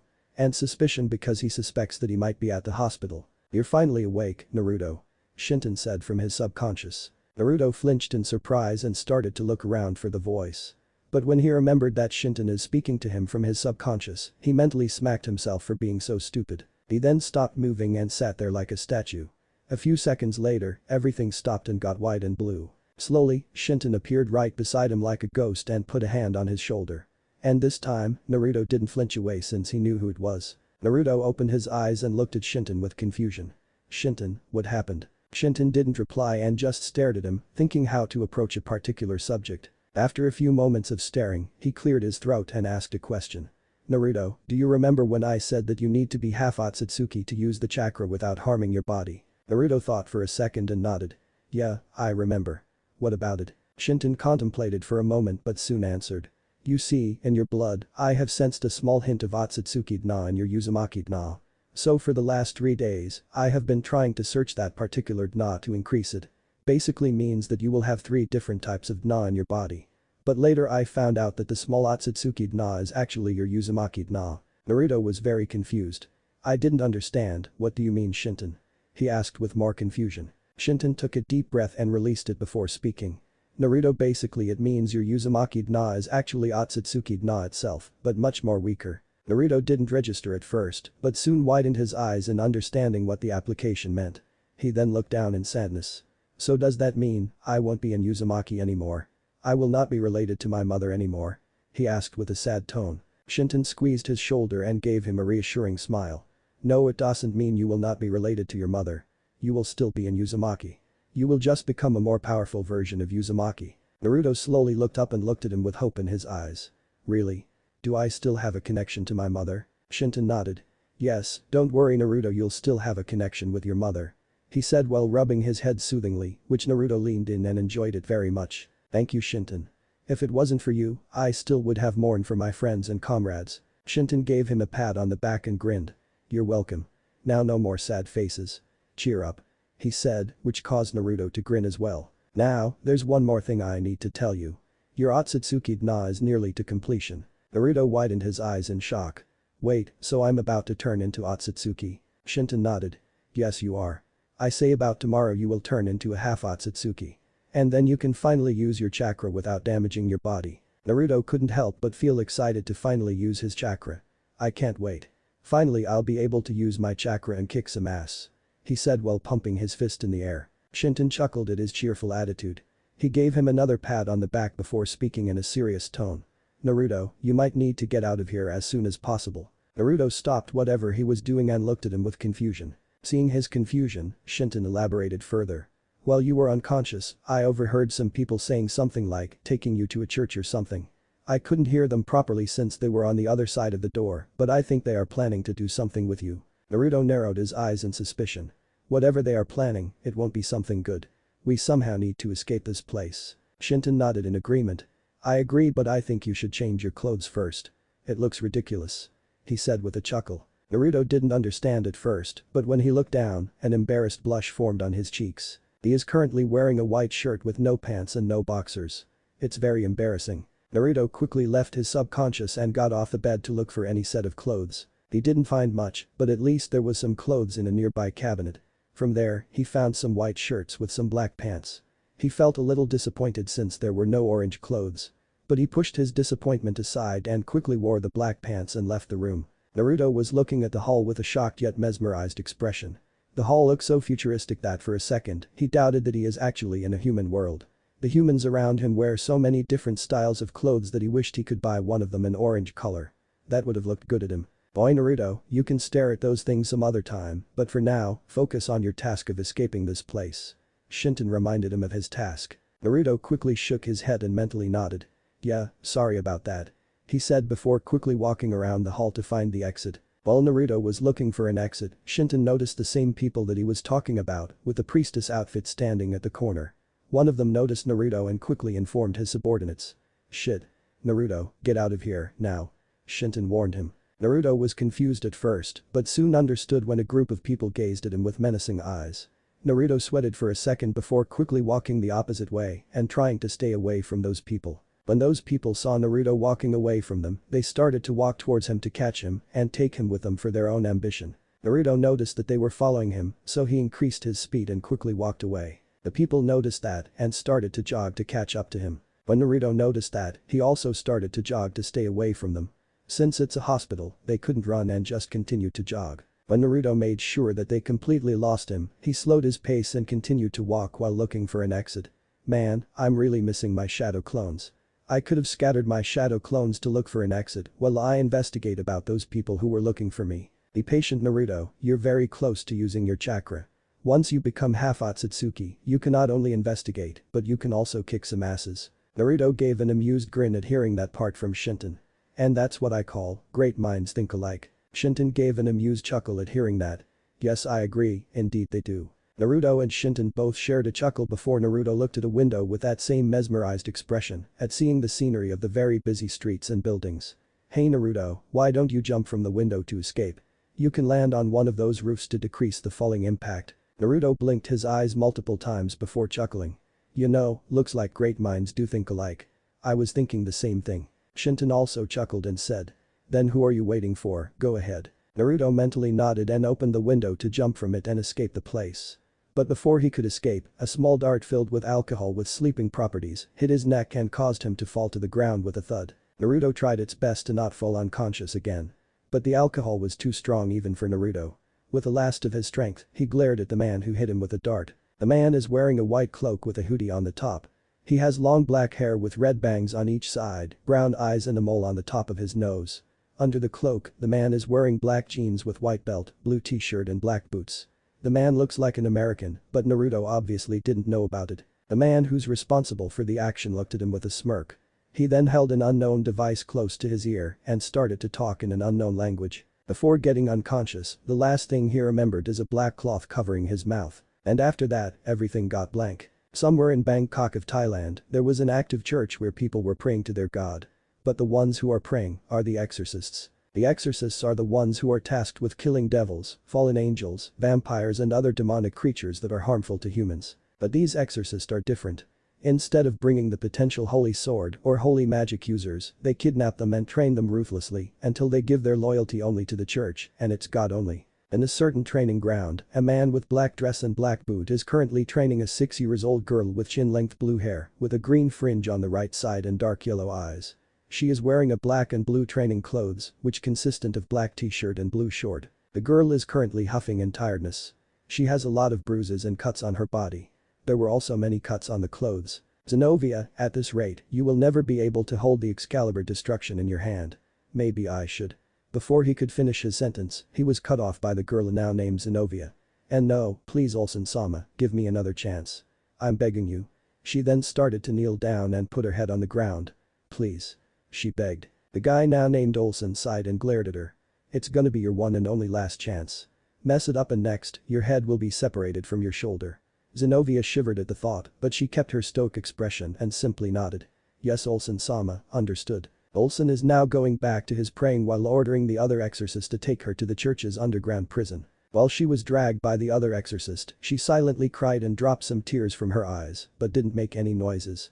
She is not gonna give them the enjoyment of seeing her so broken. Please, someone save me. These were her last thoughts before unconsciousness claimed her body. In the entrance of the church, the same guy who knocked our knucklehead hero into unconsciousness came to the church, with him still being unconscious on the guy's shoulder. When he entered the church with Naruto on his shoulder, everyone looked at them with a raised eyebrow. The guy simply smirked and told them that this kid is just a new addition. Everyone nodded and went back to their prayers, while the guy went closer to the altar and pressed a nearby button. Suddenly, a secret pathway has opened and the guy went inside it. Currently, he is walking through stairs and soon reaches the large maze-looking underground hall. The walls and ceilings are white, and there are many rooms that are currently empty and locked, except for one.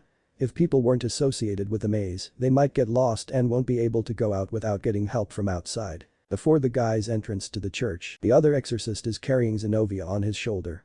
Before the guy, this exorcist came way before and already entered the secret pathway. After roaming around the maze for 5 minutes, he finally found the room that he was looking for and tossed her inside and locked the door from outside. When she hit the ground, she groaned in pain.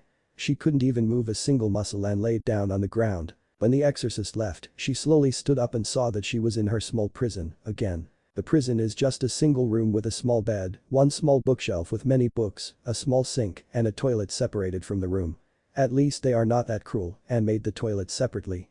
The wall of the room is just like a real prison wall, a concrete wall. After laying down for a moment, she slowly stood up with a painful grunt and went to her bed. She then sat at the near corner and hugged her legs, while sobbing and shedding tears from her eyes. She squeezed her eyelids and tried to stop the tears. At one moment, the tears did stop. But after a second or two, she starts sobbing and her tears start to fall again. But the mysterious guy. The guy has now started to look for the room where he is planning to lock him up. After roaming around the maze, he finally found the room that he was looking for. The room, coincidentally, was right beside Zenobia's. The room was identical except for the bookshelf, and there were no books for obvious reasons. The guy tossed Naruto into the room and locked the door. Zenobia, who was crying for a while, suddenly jolted upwards at the sound of a thud right from the room beside hers. With curiosity, she put her ears on the wall and tried to hear what was going on the other side. But she couldn't hear anything, except for the sound of the door getting locked. After that, nothing could be heard. Zenobia, being a smart girl, quickly understood that someone was forcefully brought into this church. And whoever was brought was definitely unconscious the whole time. Since Zenobia was also brought here forcefully, she couldn't help but feel sympathetic for the person who was on the other side. Even though she felt sympathetic, she didn't care that much and decided to read a book. She always read a book to get rid of any stress she felt. After deciding what book she wanted to read, she quickly wiped the tears from her eyes and went to her bookshelf to get the book. After tracing her finger on the books, she found the book that she wanted to read and took it out. When she looked at the book, a pink dust formed on her cheek at reading the title of the book. Destiny of Love. This was one of her favorite book. This is a book about two people getting kidnapped by a devil who wants to turn them into a devil like him. The first one who was kidnapped was a girl who was first trained brutally before turning into a devil. She was trained so brutally that she might have died if it wasn't for her special ability to heal any damage on her body, no matter how serious the injuries are. A few days ago, the devil brought another person. And this time, it was a boy. The boy was kept in a separate room besides hers. Blah blah blah, and at the end, they escaped the devil and got together like a couple. The end. Back to reality. Zenobia read this book at least more than 20 times. When she finished reading the book, she released a happy sigh and started to daydreaming about getting rescued by a knight in shining armor. While she was daydreaming, our knucklehead hero opened his eyes and groaned in discomfort. Damn, it feels like my head will blow up any second. He then tried to get up from the concrete floor, but failed, and he face planted on the ground with a thud. He stayed there like that for a while and didn't move any muscle. But he is Naruto Uzumaki, and giving up is not in his dictionary. So he tried again, and this time, he succeeded and managed to stand up with a grunt. Ah. My head. Why is it hurting so much? He thought before Shinton decided to speak up. It's because that person has just used some sort of drugs to knock you out and brought you here. Naruto blinked and soon realized what was happening. So basically, I was kidnapped? He asked through his mental link. Shinton hummed for a moment before mentally nodded. Yep, that's exactly what happened. He said in a carefree manner. Naruto also hummed and started to look around to see where he is exactly. By the looks of the room, he figured out that this is some sort of prison and there's only one exit. The iron door that's locked from outside. When Naruto saw the door, he scoffed at thinking that his kidnapper thought that a normal iron door would stop him from breaking out. Quickly shaking his amusement, he went closer to the door and got ready to punch it, but was stopped by Shinton. Naruto. Stop. The moment he heard stop, he immediately stopped thrusting his fist in midair, and it was a few centimeters away from the door. Naruto looked at the space with confusion. What happened, Shinton? Why did you tell me to stop? Shinton didn't answer for a moment before saying. Naruto, I want you to put your hand on the door. Naruto was even more confused but did what he was told. The moment he touched, he felt some sort of resistance from the door. It's like it's trying to repel his hand. Huh, Shinton, it feels like the door is trying to push my hand. Naruto said, which Shinton simply nodded. I knew it. The moment you woke up, I felt some sort of energy surrounding this room. It wasn't chakra but a different kind of energy. Naruto widened his eyes at hearing this bit of information. What do you mean by a different kind of energy? Shinton scratched the back of his head while chuckling. To be honest, even I don't know what this energy was. Naruto almost face planted to the ground. And here I thought you would know. Shinton took a little offense to that. Hey. I'm also new to this world just like you, okay? Naruto sheepishly chuckled and rubbed the back of his head. Yeah, I guess so. Shinton huffed while Naruto shook his head in amusement. I guess the only thing we can do is wait for someone to open this door. He then sat down and took a meditating stance. Shinton silently agreed while also taking a meditating stance and soon fell asleep. After waiting for hours, the iron door finally started to open. When Naruto heard the sound of something getting unlocked, he half opened his one eye to see, but soon closed it again and simply ignored. Shinton, someone is coming. Naruto mentally told his partner. Shinton, who was snoring in the subconscious, suddenly opened his eyes and started to look around. Ha, oh hello Naruto. Did you say something?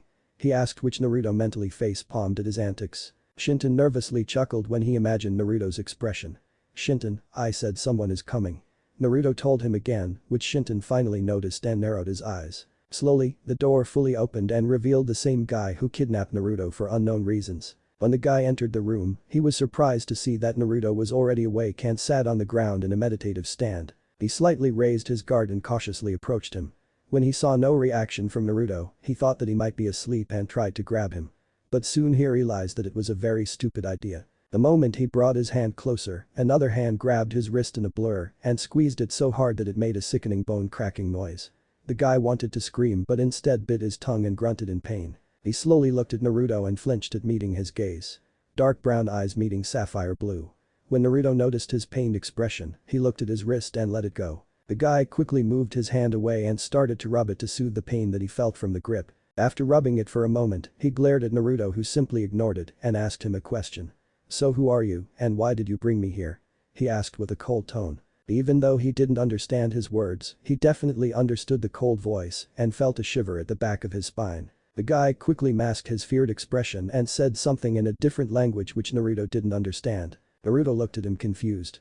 When the guy looked at him, he gave the guy a confused look before shaking his head, telling him that he didn't understand. The guy gave a heavy sigh before urging him to follow. At first, Naruto was very suspicious. But when he found no deception, he decided to follow him wherever he was taking. When Naruto walked behind him through the maze, he looked around with widened eyes and a gaping mouth. What the heck is this place? How the hell does he remember all those paths? He thought, being in awe at seeing this long, almost unending maze. The guy who brought him here in the first place is now being very cautious around our blonde knucklehead. He took a glance at Naruto through his shoulder and unconsciously, he started to massage his broken wrist and winced at the pain he felt. Damn, this kid is incredibly strong. I never imagined that there was a human kid who holds the strength of a gorilla. He then started to shake his head. No, a gorilla's grab is even more softer than his. His was just unnatural. If he didn't release an aura of a human, I would have thought he was a devil or a fallen angel. He then looked forward and led Naruto to his leader. I have to be careful around this kid. Whoever this boy is, he is definitely not normal. A few minutes has passed and they were still walking through the confusing and random paths. Naruto was getting very annoyed. If they don't stop, he will blow up any second and might decide to go on a hardcore pranking mission that he really likes to do. But for their incredible luck, their god decided to save them from the wrath of the prankster demon known as Naruto Uzumaki. After taking the left path, they saw a long hall that leads to a white door with a CCTV camera at the top. The guy slowly leads Naruto towards the door. Before Naruto could move, the time had stopped and everything became white and blue. Naruto wasn't even fazed and knew what was going on. Slowly, Shinton appeared right beside Naruto and stared at the door with narrowed eyes. Naruto, whatever you do, be careful. I felt a very ominous aura coming from the door. Naruto nodded and everything got back to normal. Shinton disappeared and time started to move again. Naruto blinked his eyes and started to follow the guy in silence. When they both stopped right in front of the door, the guy gave a few knocks before taking a step back and waited for a response. Come in. A rough voice came from behind the door. The moment the person spoke up, the door automatically opened, which kinda freaked him out, but he prevented himself from screaming like a little girl. All he did was just widened his eyes and gaped at seeing the door open itself. When Naruto saw the amused look from the guy, he quickly recovered and glared at him before going inside. The guy shook his head before he also entered the room. Inside the room, it was dark and very quiet. The only light source you can see is some torches hanging on the wall. In the middle of the room, there's a small desk with 3 chairs, one on the other side and 2 on the front. On the chair of the other side of the table, a guy with raven black hair, one large bang on the right side which is curved to the left side, bright brown eyes, a goatee and a twisted smile that's hidden between his 2 fists. He is wearing a black and white robe, with black boots, and a cross necklace on his neck. He is currently sitting on the chair while staring at Naruto with interest and a twisted smile on his lips. Naruto noticed his smile, but he didn't feel disgusted nor intimidated and stared right back at the person with his cold, sapphire blue eyes. Now don't get him wrong. Naruto is nothing like that. But because of the war and his childhood hardships, he learned to read people's facial expressions and determine how to act accordingly. In this case, he will act cold and will show no fear against the person. They both stared at each other and didn't move a single muscle. They didn't even blink and kept staring at each other. Until the guy who brought Naruto spoke up. "Olsen-sama, do you remember the boy that I found in the hospital?" The guy asked in a different language. The person now named Olsen looked at the guy and nodded. "Yes, I remember. What about it?" he asked with a raised eyebrow. The guy then gestured Naruto with his hand. "This is the boy I was talking about. But apparently, he doesn't understand our language. When I met him, I think he asked me something in Korean or Japanese. I didn't understand what he was saying, so I brought him here." Olsen narrowed his eyes and carefully looked at Naruto to study his facial structure. When he carefully looked at Naruto, he realized that his face does look like Japanese. But his hair looks more like an American. And he also noted the whisker-like marks on his cheeks. Olsen then stared back at Naruto's cold sapphire blue eyes and asked him a question in Chinese to see if he understands. When he saw no reaction from Naruto, he decided to try in Korean. But Naruto still didn't say anything, and this time, he tried in Japanese. "Boy, who are you?" he asked in Japanese. When Naruto heard him speaking in the same language as his, he slightly widened his eyes and noticed the guy's accent. Whoa, now he speaks just like me, but a bit differently at the same time. He thought before staring at Olsen and decided to answer his question. "My name is Naruto Uzumaki."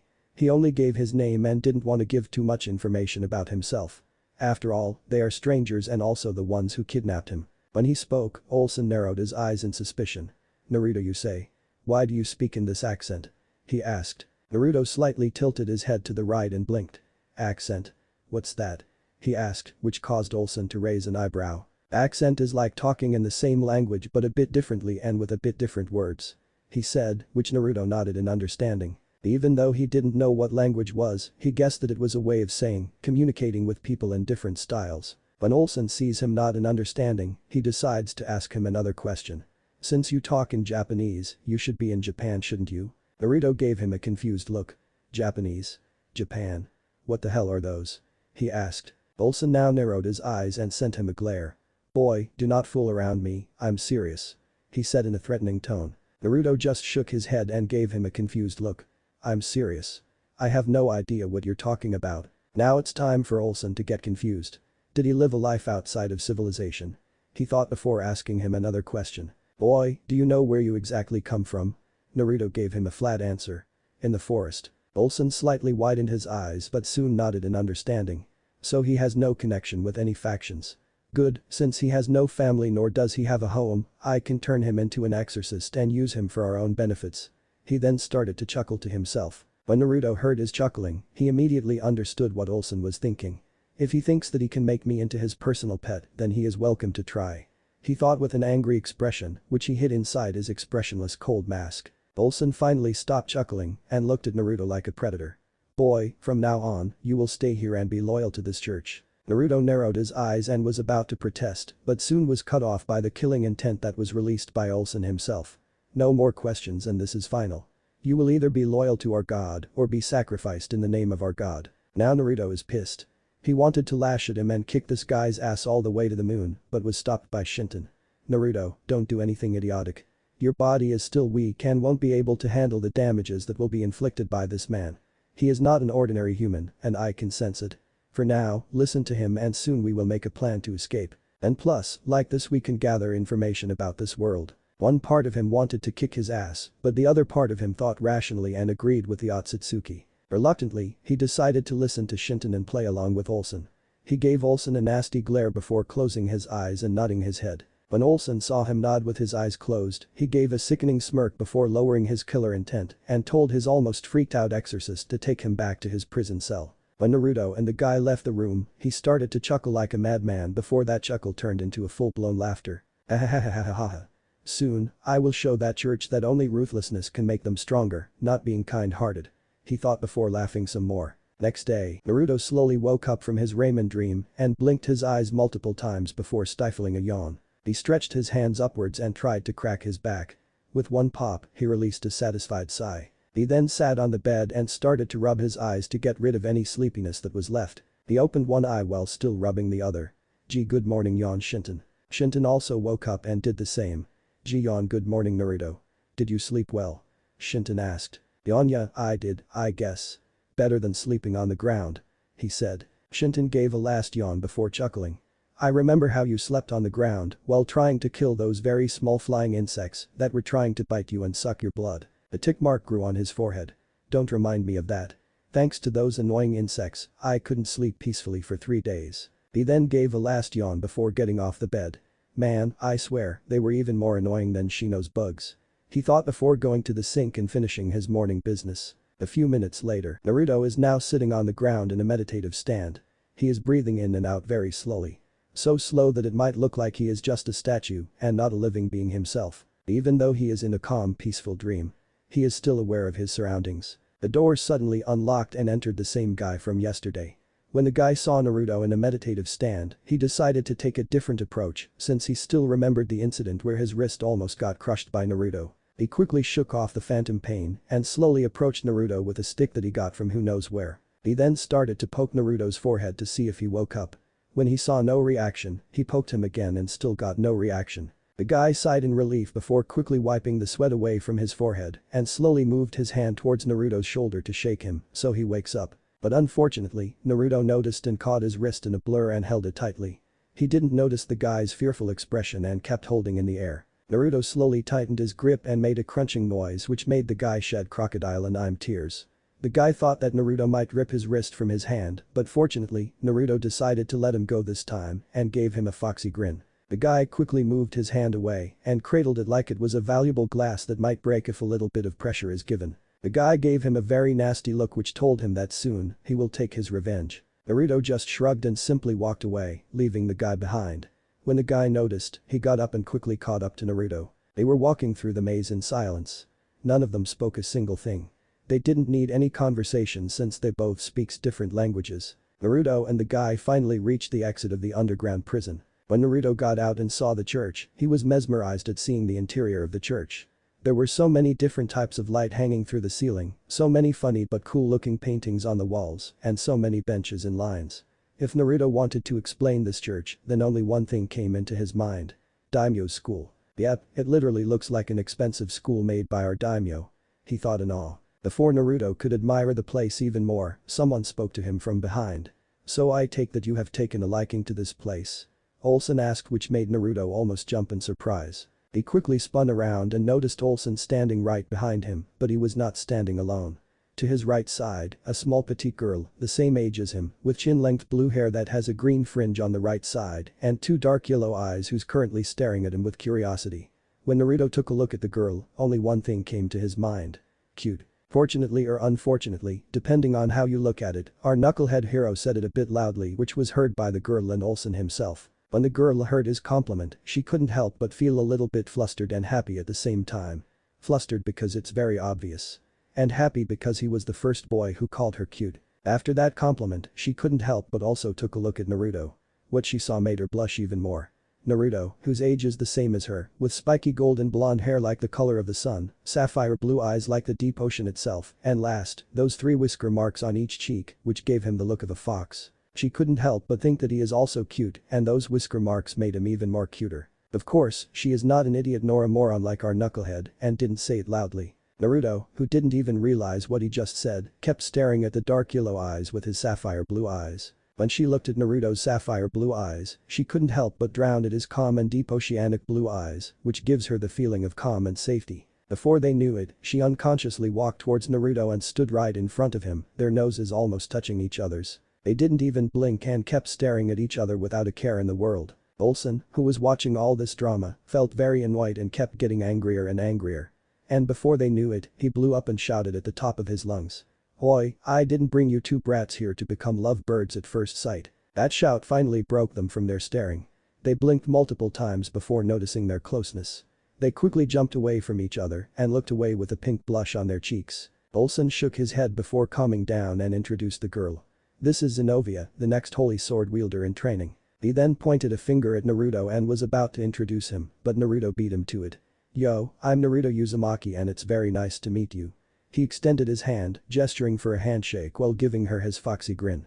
Zenovia, who looked away for a while, shyly looked at Naruto before staring at his stretched out hand. She nervously played with her fingers before shyly extended her hand and shook it with his. "Hi, I'm Zenovia. It's very nice to meet you too," she said before shyly looked at him and gave him her smile. But it wasn't her usual fake smile, it was her true smile which she didn't show quite often. She didn't know why, but she felt like showing her true smile to Naruto. It took Olsen's all his willpower to not lash at Naruto and kill him for interrupting him. He slowly took a deep breath before calming down and looked at Naruto and Zenovia with a sickening smile. Zenovia hasn't noticed since she was facing Naruto, but Naruto definitely did and slightly narrowed his eyes in suspicion. Before Naruto could understand his motives, the sickening smile he gave suddenly turned into a smirk and slowly approached them with a hidden excitement on his eyes. When Zenovia noticed Naruto's certain shift on his eyes, she slowly turned around to see where he was looking at and soon also noticed that Olsen is slowly approaching them. The moment she locked eyes with Olsen, she started to feel very scared at realizing that today was her last chance to prove that she is capable of using the Excalibur destruction. But she didn't feel confident enough to do the test once more. Olsen was coming closer and closer. The closer he came, the more frightened she felt. Naruto, seeing her trembling body, realized that she was very frightened. He didn't know why she felt like that, but he knew it was something to do with Olsen. Olsen was a few meters away from them and with each step, he kept coming closer. But he suddenly stopped and saw Naruto standing protectively in front of Zenovia, with his one hand stretched and keeping Zenovia behind him. Before Naruto or Zenovia herself knew it, she started to hug his waist with her trembling hand while fearfully staring at the man in front of them. "What do you want from us? Why did you bring us here?" Naruto asked while glaring at Olsen. Olsen didn't move this time and gave both Naruto and Zenovia a very sickening smirk. "Boy, how much do you know about our world?" Olsen asked with that same smirk. Naruto shook his head while still glaring at Olsen. "No, I know nearly to nothing about our world," he said. Even though technically he wasn't born in this world, he's still living here, which technically makes it his world as well. When Olsen realized that Naruto is still a child and he lived in the wild and he had no one to tell him about this world. So he decided to give him some information about this world. "Okay, I will indulge your curiosity about our world a little bit, boy, so listen carefully. This world where we live is filled with supernatural beings with great powers, which consist of angels, fallen angels, and devils. Those beings are from Christian mythology, or you can say religion that was created by our God. We people in the church are also known as exorcists, whose job is only to exterminate devils and other evil beings that are harmful to other human beings. You see, God and his angels love humans, and those devils and other evil beings are harming humans. So we people who believe in God decided to create a group known as exorcists who protect humanity from those evils." Naruto gave him a flat look. "So what? What does it have to do with us?" he asked. Olsen looked at Naruto and spoke. "Because in the world, we have three main churches who train the exorcist and the ones who have the potential to use the holy swords." He then pointed a finger at Zenovia. "This girl is a natural holy sword user and has the potential to use the holy sword that our church possesses right now. The Excalibur destruction, made from one of the Excalibur fragments that were distributed between those three churches." Naruto raised an eyebrow. "The way you're saying as if like this church is not one of those." Olsen gave him a smirk. "Good, I can see you're a smart boy. Yes, this church is not one of those." Naruto kept his cold expression before he narrowed his eyes. "Then how did you?" Before he finished his sentence, something clicked in his mind. He widened his eyes before glaring at Olsen, who gave him a smug look. "So you have stolen that sword from one of those churches?" he stated, which caused Olsen to burst out laughing. "Ahahahaha. Ahahahaha. Your deduction skills are very impressive." "Yes, I did. And you know what, kid?" He then came even closer, their noses almost touching each other's. Soon, I will make an army of very strong exorcists to finally show those churches how to make a real, fearless exorcist who will do anything to destroy any evil and show no mercy. He then glared at Zenobia, who couldn't help but shrunk under his gaze. But this girl is absolutely pathetic. Even though she meant to be a natural holy sword user, she can't even lift the Excalibur. Not even for once. He then looked at Naruto with a smirk. But you have potential. Not only for magic, but you might be able to hold the Excalibur with the right training. I can sense a lot of power inside of you. He then glared at Zenobia once more. Besides, I gave this girl one last chance. If she can't hold the Excalibur, then I have to finish her for good. Here's the next chapter. Author. Hello guys. How are you all? Hope you're doing well. I want to tell everyone that I have finished writing chapter 14, 15 and 16. On Thursday I will upload the next chapter, and on Friday I will upload the 16th chapter. After Friday, I will start upload one chapter each week. Man, my fingers are sore after writing those chapters. Anyway, please enjoy. Naruto noticed Zenobia's sad expression and frowned at seeing her tears and shaking shoulders. He looked at Olsen and gave him a cold glare while growling like an angry animal. Even though she can't lift the Excalibur, it doesn't mean you can just kill anyone who can't do things according to your expectation. She is still young just like me. You can't just force people to learn stuff quickly. Things like this always take hard work, determination, time, and a lot of guts to never give up. He then narrowed his eyes and pointed his fist right in front of Olsen's face. And I can see it, she is not too far from holding the sword that you speak of. Anyone with good eyes and common sense can see how hard she works. You're just being an impatient bastard who doesn't know how to wait. Zenobia was shocked. No one has ever defended her before. In the church, every kid always bullied her and makes fun of her for not being able to lift the Excalibur destruction, despite her being a natural holy sword user. And also the reason why she didn't have any friends. So you can see her surprise when this boy who she recently met stood up for her and defended her, even though they are not friends yet. She hoped that they could become friends. She doesn't know why, but she wanted to be friends with him and want to know him better. The moment she looked at his eyes, she knew that Naruto is nothing like the other boys. She can't really explain it, she just felt it like that. While defending, Naruto noticed and said how hard she works and how she is not far from lifting the Excalibur. She felt both of her cheeks heated up and looked up at him, before shyly looking away to hide her growing blush. Olsen narrowed his eyes and glared at Naruto dangerously. Watch your mouth, boy. I can destroy you with a blink of an eye. He then looked at Zenobia and scoffed. And besides, only an idiot would say that hard work can accomplish anything. If you can't learn stuff quickly like a prodigy, then you're nothing else but worthless, a trash who shouldn't be here in the first place. Naruto gritted his teeth. He wanted nothing but to shove 1,000 years of death in his ass so he cannot take a shit for centuries. But soon, he took a deep breath before giving the older guy a smirk. You wanna bet, you stupid old geezer? Olsen grew a vein on his forehead at hearing the stupid old geezer comment. But he also took a deep breath before looking at Naruto with a raised eyebrow. I'm listening. Naruto gave him a foxy grin before pointing at Zenobia, who looked at him with a bit of fear, thinking that he might sell her off for his own benefit. My bet is in 1 month, she can lift the sword with no problem. If she manages to lift the sword, then you will let her go from the church and give her to an orphanage where she can get nice friends and families. Olsen narrowed his eyes in suspicion. He noticed that Naruto didn't include himself, he only asked for Zenobia's freedom. And what's in it for me if I win? Naruto just shrugged. Then I will become your slave and do whatever you ask me to do. I will even become your lab dog or something else if you want. The only thing I ask is to not kill her. He pleaded. Everyone's eyes went wide. They couldn't believe what they heard. Whatever they were expecting, this wasn't it. Zenobia is now openly crying. She never expected Naruto to risk his own life for her freedom and safety. She felt horrible for unintentionally putting Naruto into this mess. But she also felt very happy to hear that someone is risking its life just to protect her. Olsen was a bit surprised. He didn't expect Naruto to give his life just to protect someone who he just recently met. He gave him a very nasty grin which made his skin crawl in disgust. Alright boy, if that's what you want. If you want to throw away your life just to protect this worthless piece of shit, then who am I to deny? Sure, let's bet. He then brought his right hand forward to give him a handshake, which Naruto accepted and shook his hand, sealing the deal for the next 1 month. Olsen stared at Zenobia's teary eyes before giving her that nasty grin. I will give you some slacks today. So go and enjoy your last freedom. Tomorrow you will be trained by this boy. And I can't wait to see how he will train you. He said with a hard laugh at the end. Naruto clenched his fist and Zenobia is still sobbing while unknowingly still hugging Naruto. Ahahahahaha. After finishing his laugh, he wiped an imaginary tear with his finger before walking towards the guy who was standing on the exit of the church. He leaned towards his ears and whispered. Alessio, I want you to keep an eye on that boy and see if he has some sort of powers or not. The guy now named Alessio nodded his head. Yes, Olsen-sama, understood. Olsen nodded and soon walked away from Alessio.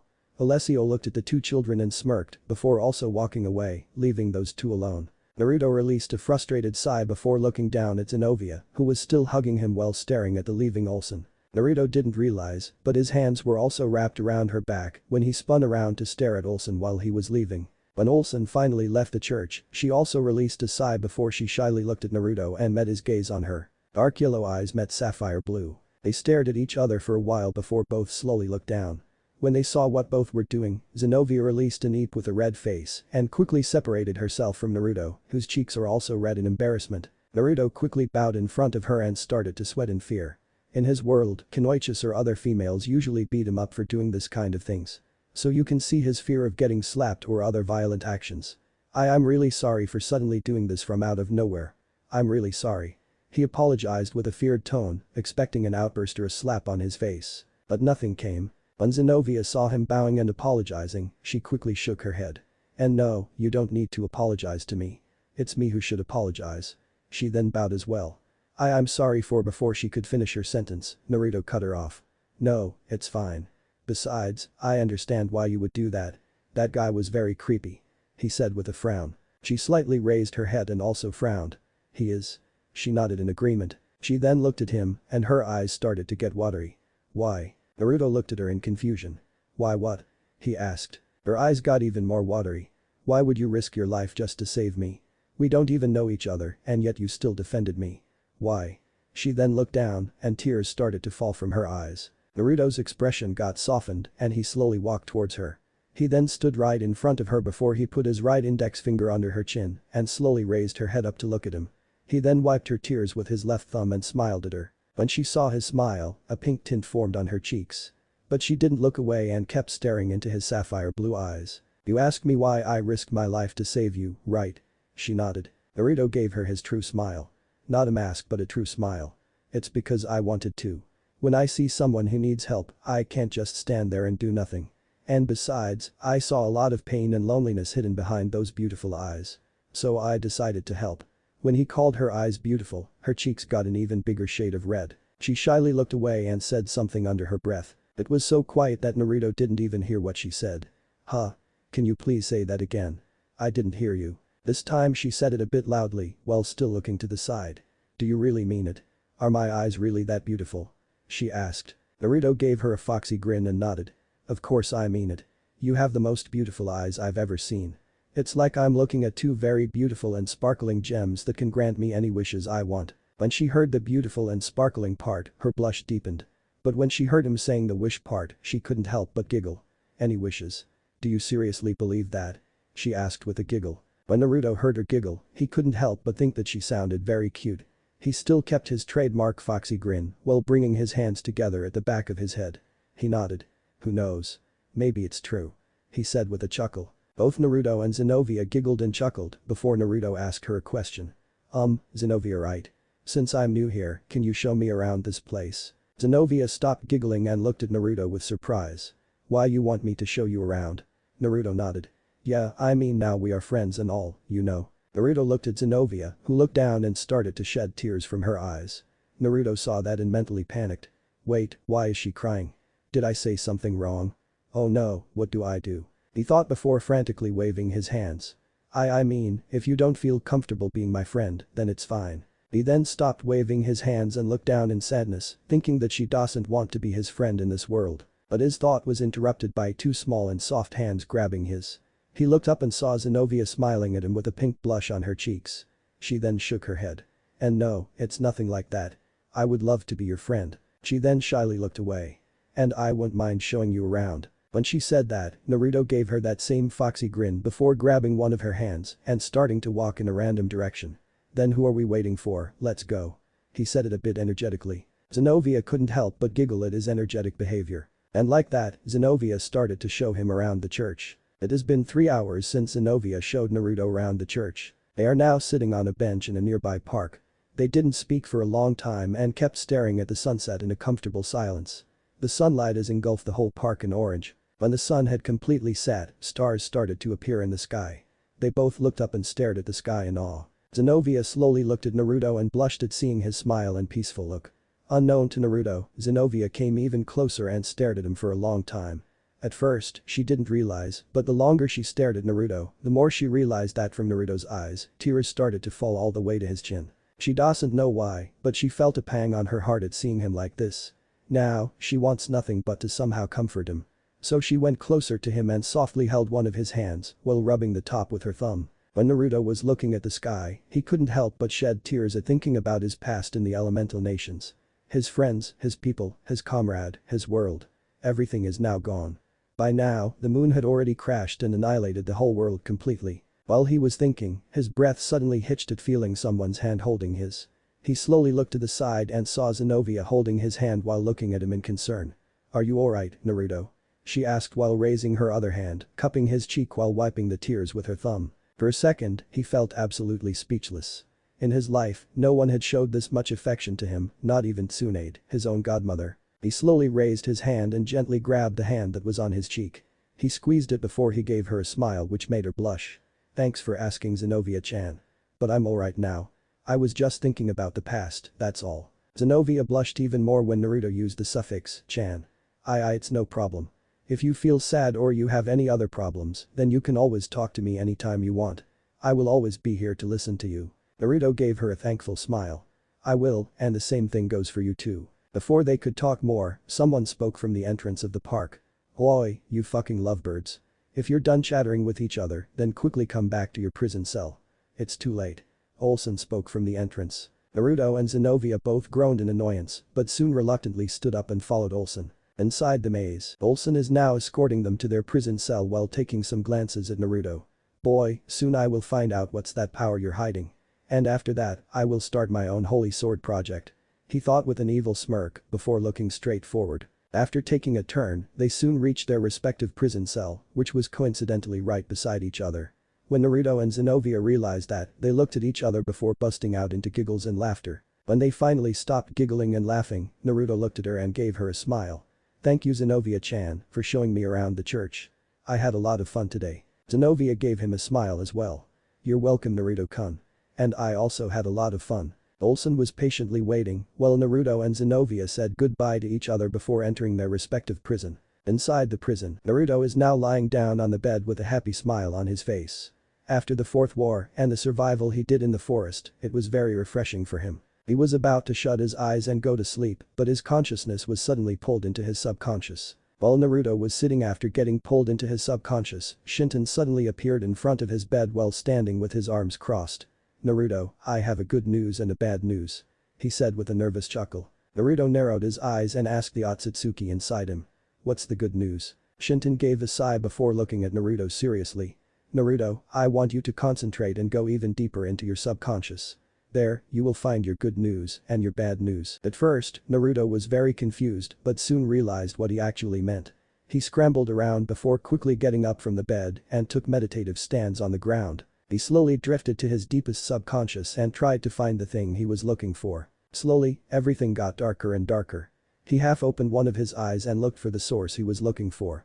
But he found nothing. So he closed his eyes again and concentrated harder to find the source. At first, nothing had happened. When he was about to leave the deeper part of his subconscious, he suddenly felt something pulling towards him. He opened his eyes and tried to find the certain pull that he felt. He looked left and right with the corner of his eyes and found nothing. But suddenly, a blue flame appeared right in front of Naruto and started to flicker in front of him. The flame was the size of his palm. When Naruto saw the flame, he couldn't be happier. "My chakra. It's here," he exclaimed before settling in confusion. "Wait, why my chakra is so small? The last time I saw it, it was the size of an ocean. But now they are." He immediately stopped thinking and quickly snapped his head to the left side to see a different kind of flame. The flame's color is almost transparent but bluish silver. When he looked at the flame, his eyes almost bugged out of his socket. The flame's size is absolutely gigantic. Like he is looking at two different elemental nations combined. What the heck? Do Otsutsukis always have this amount of chakra? Man, no wonder why Kagaya was this strong. It's literally infinite. The more he looked at it, the more he felt in awe. But before he could look at it more, he suddenly felt another source of energy right to the right side of his own chakra flame. He was very confused. There shouldn't be more energies beside his and Shinton's. So what's that third energy he's sensing? He quickly moved towards the energy that he was sensing. But before he could look for it, the energy suddenly disappeared. Like it's gone as fast as it came. He narrowed his eyes and tried to sense for it. But found nothing. He sighed and decided to leave the subconscious. Whatever that energy was, it wasn't chakra, that much I know. I have to tell this to Shinton and see what's going on. He thought before completely disappearing from the deeper subconscious. Normal subconscious. Naruto opened his eyes and met Shinton, who was looking at him with curiosity. So I take that you found what I was talking about. Naruto nodded. Yeah, I did. And I have to say, I'm a bit disappointed. He said with a downcasted sigh. My chakra is too small. Like the size of a low jonin. A dark cloud suddenly appeared at the top of his head and started to rain heavily with a thunder strike. Shinton's sweat dropped at seeing his antics. He gave an amused chuckle before coughing into his hand and gained his attention. Look Naruto, your body and chakra is now in a developing stage. The amount of chakra you currently have is enough for your current body and chakra coil. In fact, it's perfect. Naruto gave him a confused look. What do you mean by that, Shinton? I mean, since your chakra is currently small, it would be much easier to control. Naruto then banged his fist into his left palm and nodded. I get it now. So it means, I can have more jutsus in my arsenal. Shinton nodded. Yeah, you can. But remember, you have to do those chakra control exercises that I saw from your memories. Naruto slumped down his head and shoulder, and once more, rain clouds appeared at the top of his head. He muttered something under his breath which Shinton didn't hear it properly. Shinton was about to ask what happened, but Naruto suddenly looked up at him, with crocodile tears falling from his eyes. Not those annoying exercises again. I can't even make one shadow clone to help me with those chakra control exercises. It will take me ages to properly control my chakra. Shinton's face planted to the ground at hearing that. Seriously, that's his problem. Didn't he hear what I said before? He thought while his body twitched uncontrollably. He slowly raised his head from the ground and looked at him with narrowed eyes. Naruto, did you already forget what I have said? Naruto blinked multiple times and stopped his crocodile tears before looking at Shinton, who was looking at him in annoyance. Naruto scratched the back of his head before taking a thinking pose and started to think. Even though some of his antics are very amusing, sometimes his antics just annoys you to hell. And Shinton now understood that very well. Shinton slowly stood up and dusted the imaginary dust from his clothes before looking at Naruto with a sigh. Naruto, I told you your chakra is currently small and would be much easier to control. I said you need to do those chakra control exercises to sharpen your control further. It won't even take long before your chakra slowly starts to increase exponentially. And if you don't do the control exercises from the start, then later, you have to do the control exercises more, which will be harder to control. Naruto made an "oh" face before sheepishly rubbing the back of his head. Ah, I now understand. He nodded his head while crossing his arms in front of his chest. Shinton just shook his head while chuckling in amusement. Seriously Naruto, sometimes I think that you do that on purpose. Naruto sheepishly chuckled before he remembered the extra energy he felt. Hey Shinton, did you by any chance feel any other energy source beside ours? Shinton looked at him with a raised eyebrow. No, I haven't. Why do you ask? Naruto put his index finger into his chin and narrowed his eyes.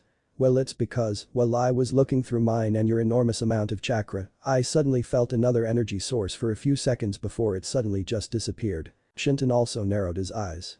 Another energy source? Naruto nodded. Yeah, and the energy source that I felt is not even chakra. Shinton thought for a second before looking at Naruto. Naruto, for now go to bed. I will check what was that energy source you have felt. If I find something, I will inform you. Naruto gave him a nod. Alright Shinton, I will leave it to you. Well, good night. He said before disappearing from the subconscious. Good night my friend. He said before also taking a meditative stance and closing his eyes, searching for the unknown energy source through his deepest subconscious. The last day of the month. It's now the 29th day, and Zenobia still has no progress on lifting the Excalibur. The Excalibur just refuses her by repelling her with a strange blue aura. Whenever she tries to lift the Excalibur, the sword just never budges and also repels her away. When Naruto saw the sword for the first time, he couldn't help but think that the sword looks like a combination of a blade with 3 spearheads and a battle axe at the top of the hilt. The design was very unusual, but he didn't judge the looks, since in his world, he also had very weird and unusual swords. Like the Executioner's blade or the Kusanagi blade. Man, they were some very powerful swords. When Naruto was inspecting the blade, he decided to try to lift and hold the sword to see how it feels. Bolson, the elders, the other exorcists and the other children, and Zenobia looked at Naruto with interest when he was about to lift the sword. Naruto didn't know why, but when he got closer to the sword, he felt an unusual aura leaking from the Excalibur, which was holy power, but he didn't know at that time. Once he held the hilt to lift it, he felt some sort of resistance from the sword. But he simply pushed forward and lifted the sword with brute strength. He struggled for a moment, but still kept it in the air while holding with his two hands. Everyone who saw him lifting the sword, their jaws dropped all the way to the ground. The children and Zenobia looked at Naruto with in awe and in amazement, while the elders and Olsen looked at Naruto with shocked expression. Zenobia thought that Naruto looked cool and also cheered him for lifting the sword, while Olsen just couldn't help but think, is he really a natural holy sword user? The elders were about to think the same thing before something happened. The sword Naruto was holding suddenly radiated a blue aura before it started to glow bright. And when it did, it repelled Naruto so far that he almost crashed into a wall. After repelling Naruto, the sword dropped to the ground with a huge thud while making a 2-foot deep crater in the ground. And from then, Naruto decided to never lift that weird sword ever again. Currently, Naruto and Zenobia are sparring with each other in hand-to-hand combat. Even though Zenobia is not a hand-to-hand fighter, Naruto still insists her to learn some hand-to-hand combat to protect herself if she somehow loses her sword. And they do that every day before doing other exercises. When Naruto fought her in hand-to-hand for the first time, he found out that she doesn't have any style for hand-to-hand combat. She can punch and kick hard, but very slowly.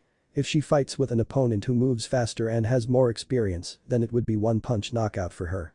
And Naruto did that multiple times to further prove his point of learning more hand-to-hand. Zenobia threw a back right kick at his abdomen, but he simply sidestepped the kick and spun around to give her a hook on the right side of the jaw. She quickly raised her right and left palm to catch the hook, but Naruto just swung his hand to avoid getting caught and simply swung his right leg backwards to give her a sweep kick to her left leg, causing her to fall to the ground with a thud. Before she could recover, Naruto held her to the ground with his left hand while holding his right fist in front of her shocked face. They stayed there like that for a few seconds before Naruto slowly moved his fist away from her face while looking at her with his foxy grin. "Guess it's my victory today," he said before raising his body from the ground and held his hand to help her to get up. She owlishly blinked multiple times before snapping from her dazed state and looked at the offering hand with a smile. She gave him a thankful nod before taking his hand and quickly got up while a pink blush formed on her cheeks. She then looked at Naruto and pouted, which earned her a blush from the blonde who couldn't help but think that she looks very cute. "Come on Naruto-kun, you always win," she whined while giving Naruto her puppy dog eye, which made Naruto froze on the spot. "Oh shit.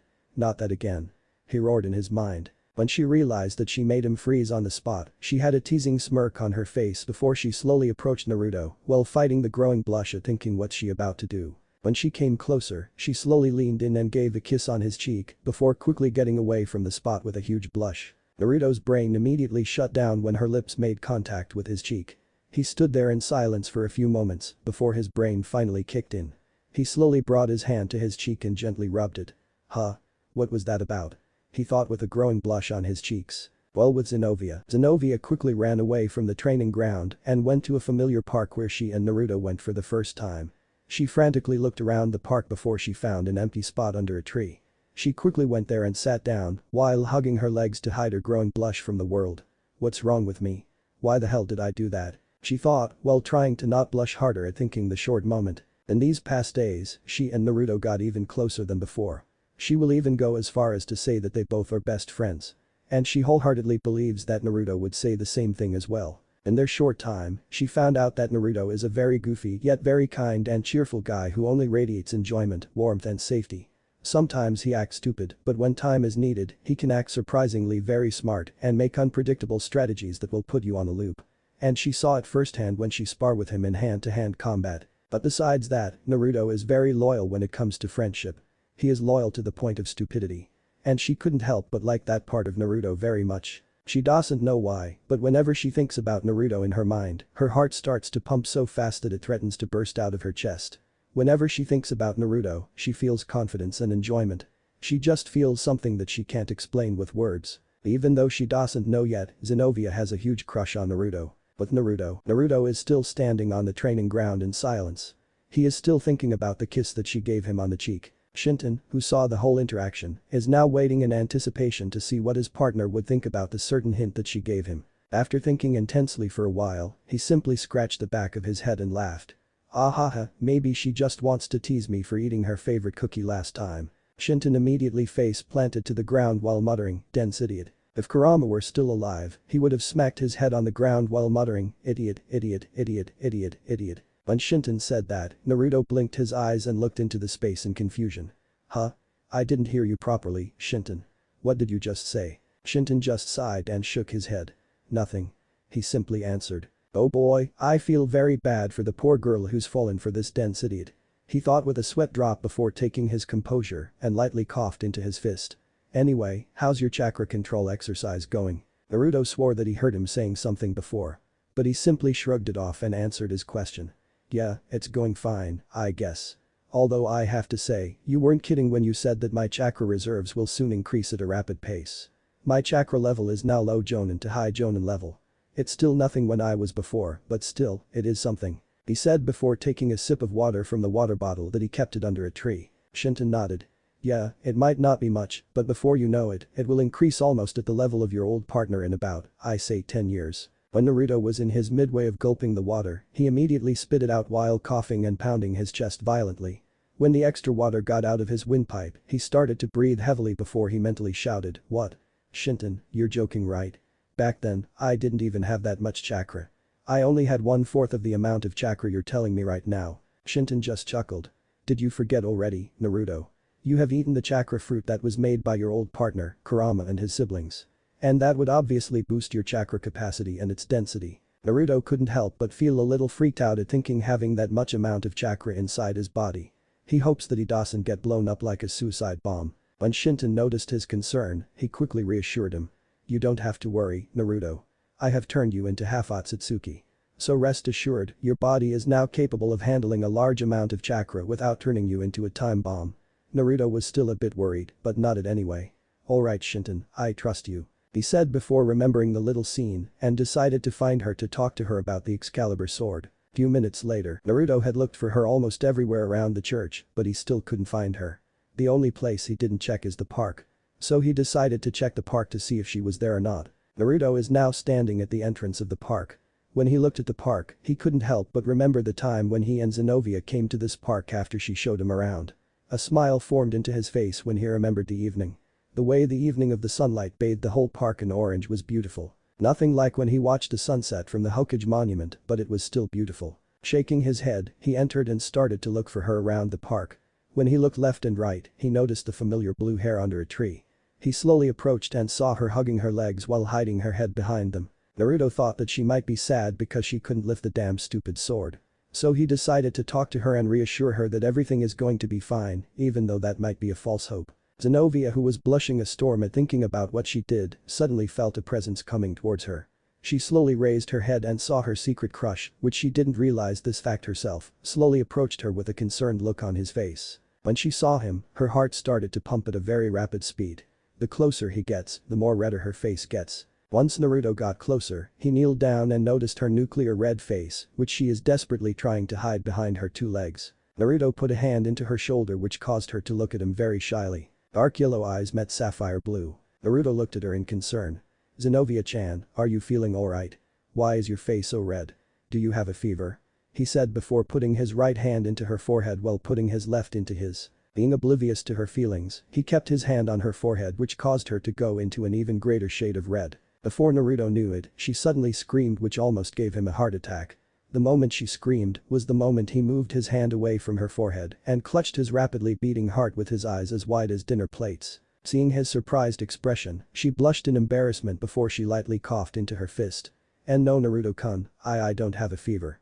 My face just got very hot after staying under the sun for too long. Yeah, that's it, my face just got too hot after staying under the sun. She said while laughing and nervously looking anywhere but Naruto. Naruto, being absolutely oblivious, decided to believe her words and just smiled at her. If you say so, Zenovia-chan. He said before also taking a seat right beside her, which caused her to blush once more, but she quickly managed to suppress it. Naruto looked at her and gave her a soft smile. Zenovia-chan, if you can't lift the sword, it's alright. You don't have to be so sad about that. Zenovia was confused for a moment before she realized what he meant. Her suppressed blush immediately vanished and she got very sad. When he noticed her saddened expression, he put a hand into her shoulder. He was about to speak but was cut off by Zenovia. No, it's not fine. She said while shaking her head. She then looked at Naruto's eyes and started to tear up. Your life is on the line, and the only way I can save you is to lift the Excalibur.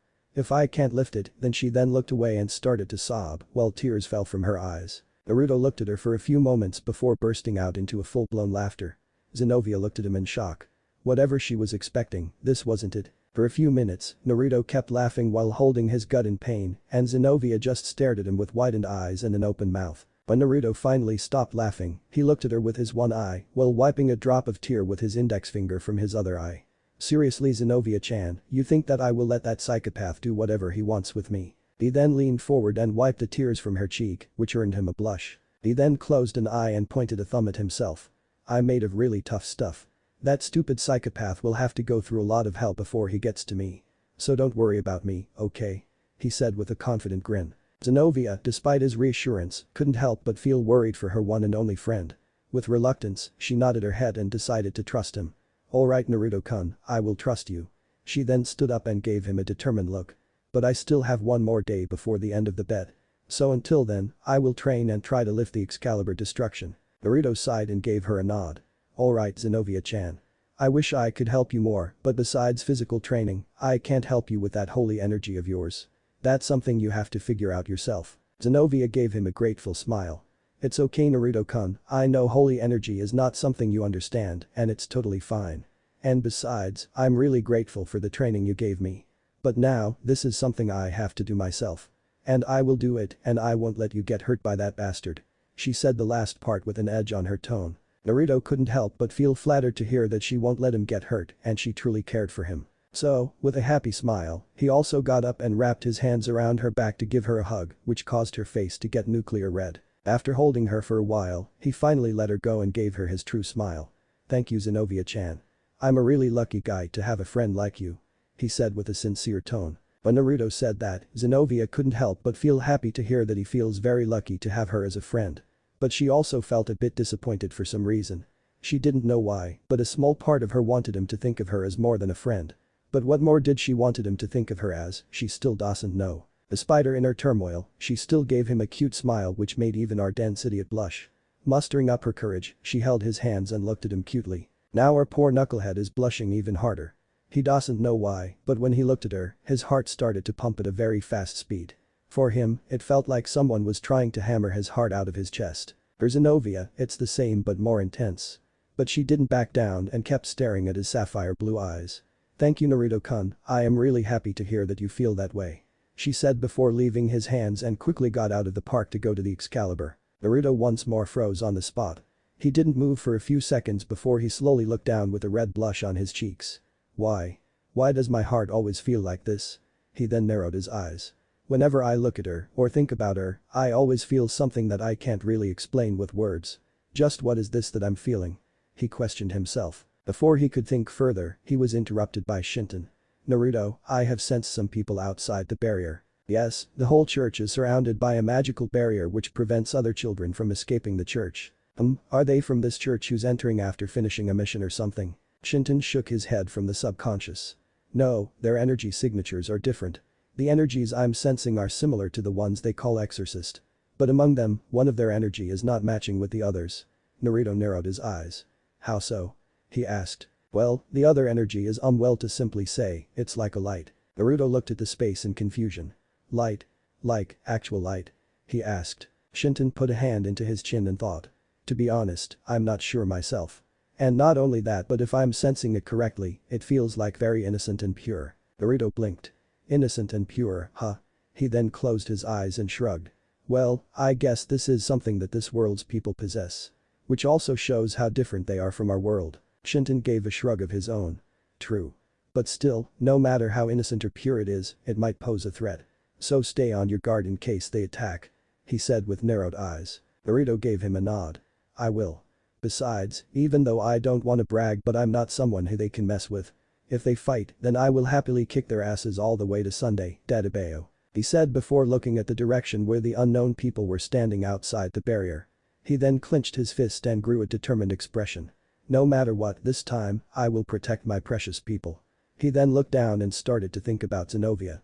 Her laughter, her joy and her smile, her beautiful smile which warms his heart whenever he thinks about her. That smile, he wants to protect that smile, he wants to protect her no matter what. He thought determinedly before looking at the sun and pointed his fist. He smiled and vowed to himself to get strong so he could protect his precious people. After promising himself, Naruto decided to go to a small forest near the church where almost no one goes there. Before he exited the park, he sensed a person looking at him through the distance. It was none other than Alessio, who kept an eye on Naruto this entire time. Naruto internally groaned in annoyance before a light bulb appeared above his head. A foxy grin formed on his face before he quickly got inside the park and hid behind the grassy fence. Alessio got confused and tried to look closer through the binoculars, but he couldn't see anything. So he leaned forward to get a closer look before he put one of his hands on the concrete rooftops. But when he put his hand on it, he couldn't feel anything under his palm. So he moved his hand up and down to see if he was putting his hand in the right place. When he still couldn't feel anything, he decided to lean more before gravity kicked in and started to pull him downwards. At first, he didn't realize what was happening before he decided to look down and saw nothing but 30 feet height. He sweated for a moment before he slowly looked back and saw his feet barely touching the concrete rooftops. Before he knew it, he started to go downwards and started to frantically wave his hands and legs before he dropped his binoculars and quickly latched onto the edge of the rooftops for the sake of his life. Naruto snorted and chuckled lightly at seeing Alessio's poor way of spying. He shook his head in amusement before he formed a familiar cross sign. Shadow Clone Jutsu. He muttered the name before an exact copy of his appeared beside him with a puff of smoke. The shadow clone looked at his creator and nodded before he slowly got out of the park and started to walk randomly around the church. Alessio, who finally managed to pull himself up, panted heavily before he started to look at the shadow clone with a spare binocular that he kept inside his pocket. Both Naruto and his shadow clone snorted in unison. This guy has no talent when it comes to spying. I mean, come on, even an academy student can do 100 times better than this guy. The original Naruto thought with a sweat drop when he saw Alessio was almost about to fall once more, but somehow managed to save himself by quickly latching onto the chimney like his life depended on it. Naruto just shook his head before he put his hands into his blue short jeans pocket and disappeared in a bluish-orange blur. Few seconds later, Naruto suddenly appeared with a blur like he had just teleported and started to look around the small field which is currently covered by many trees and branches. The shadows of the branches and leaves covered the whole field, leaving only a little bit of sunlight to pass through. Naruto looked around and saw many kunais and shurikens littering around the field. Naruto gave an annoyed sigh. Looks like my clones had forgotten to clean the mess before dispelling. He said to himself. Seriously, you realized it now? Shouldn't you get the knowledge of their mess after they get dispelled? Shinton asked with curiosity and a bit of amusement. Naruto just shook his head. Actually, no. If I'm not focusing or my mind is somewhere else, I won't get the information of my clone's actions. Shinton raised an eyebrow. What do you mean, Naruto? He asked. Naruto decided to sit in the middle of the small field and closed his eyes to go to the same familiar subconscious. Shinton appeared in front of Naruto and sat in an Indian style. Naruto looked at him and nodded. The shadow clone jutsu does return the information to the user that it gained, but not all of it. For example, if I tell my shadow clone to do a task like the tree walking exercise, I will get only the experience, but not the knowledge or the memories of how it was done. I will gain the knowledge and memories if I clear my mind and focus on receiving the information after a clone gets dispersed. Although, I don't know why I don't get the knowledge and the memories, I'm certain that I get the experiences no matter what. Shinton looked at Naruto and nodded in understanding. I see, now I understand. No wonder why your brain doesn't explode when you use those shadow clones in battles. Cause think about it, if you fight an enemy with hundreds of clones, and if many of the clones disperse at once, then it would be like you were fighting and watching an enemy from many different perspectives, which might cause your brain to overload and shut your system permanently. Naruto widened his eyes and looked at Shinton in shock. Wait, shut down my system permanently? But why would that happen? He exclaimed loudly. Shinton put a finger on his chin and thought, before coming up with an easy explanation since Naruto won't be able to understand too complicated explanations. Even though Naruto is intelligent in his own right, he still doesn't understand many words because how he was abused in the past. Alright Naruto, I will try to explain as much as possible, so listen carefully. Naruto vigorously nodded his head and gave all his attention. Shinton gave him a nod and started to explain. Now imagine your brain as a tank that holds all the information inside. Naruto looked up and saw a white cloud forming at the top of his head, which showed him the images. Now imagine, those information are going through a long pipe all the way to your memories. Inside the cloud, Naruto imagined a long pipe which is connected to his brain, and the information is passing through the pipe all the way to his memories. Now imagine, one shadow clone is using a sword against your enemy, and you on the other hand is using your fist. And now, you have two different perspectives and knowledge of the fight. Naruto imagined and nodded. Now imagine, the information looks like a file, and it holds the knowledge and experiences that you have gained. Naruto imagined once more and nodded. Now, your clone has a different file which holds different knowledge and experiences. So when it disperses, the clone's file goes all the way to your brain and waits for your current file to go through the pipe first.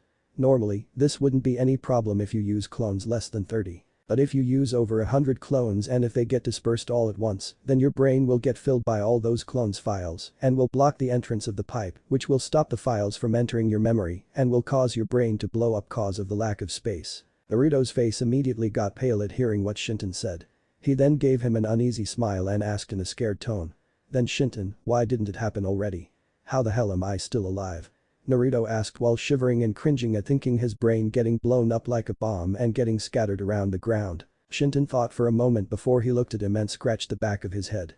Well, I actually don't have an explanation for that. Maybe you were just lucky enough to not get killed. Naruto couldn't help but sweat drop. Yeah, maybe you're right. He then shook his head. We don't need to think about that now. For now, I will train and try to increase my chakra reserves as much as possible. We are still new to this world and who knows what kind of trouble might come.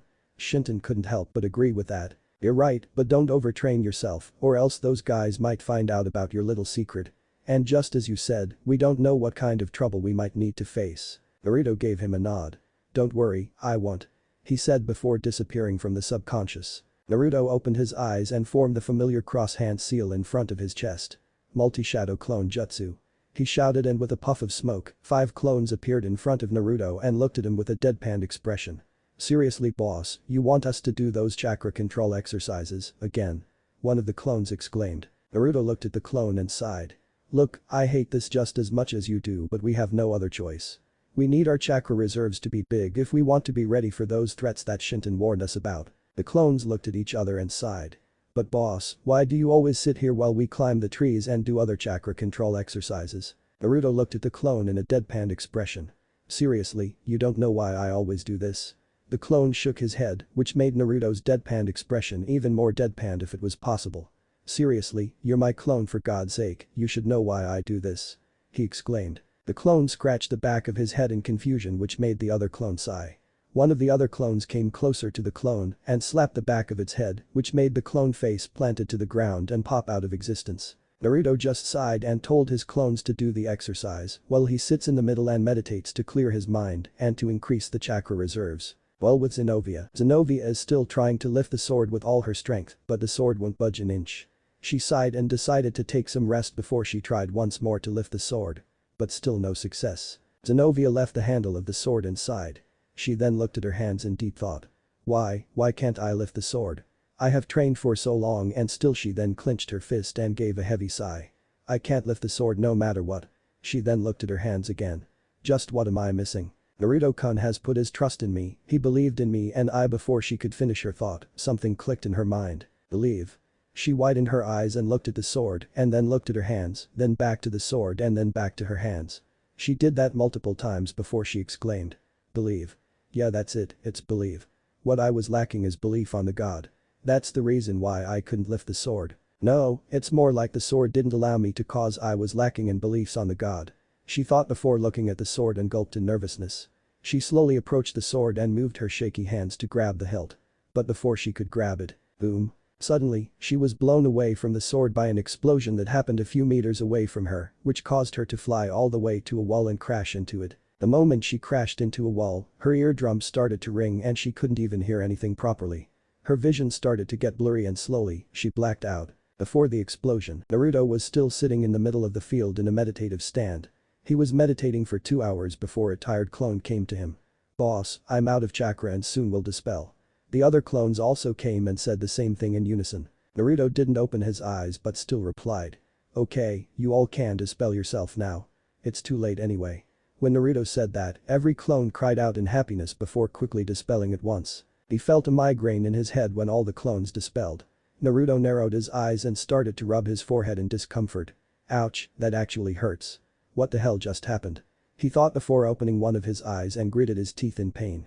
Naruto, remember, you need to tell them to dispel one by one or else that will happen every time you train with them.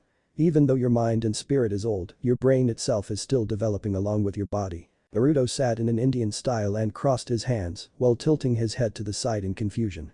But Shinton, didn't you say that I'm a half Otsutsuki now? Shouldn't that give me some resistance from this headache? Naruto asked. Shinton just shook his head.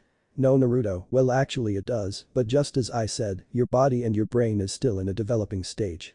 You just need to wait a few more years to use the shadow clones effectively. Naruto rubbed the back of his head and sighed.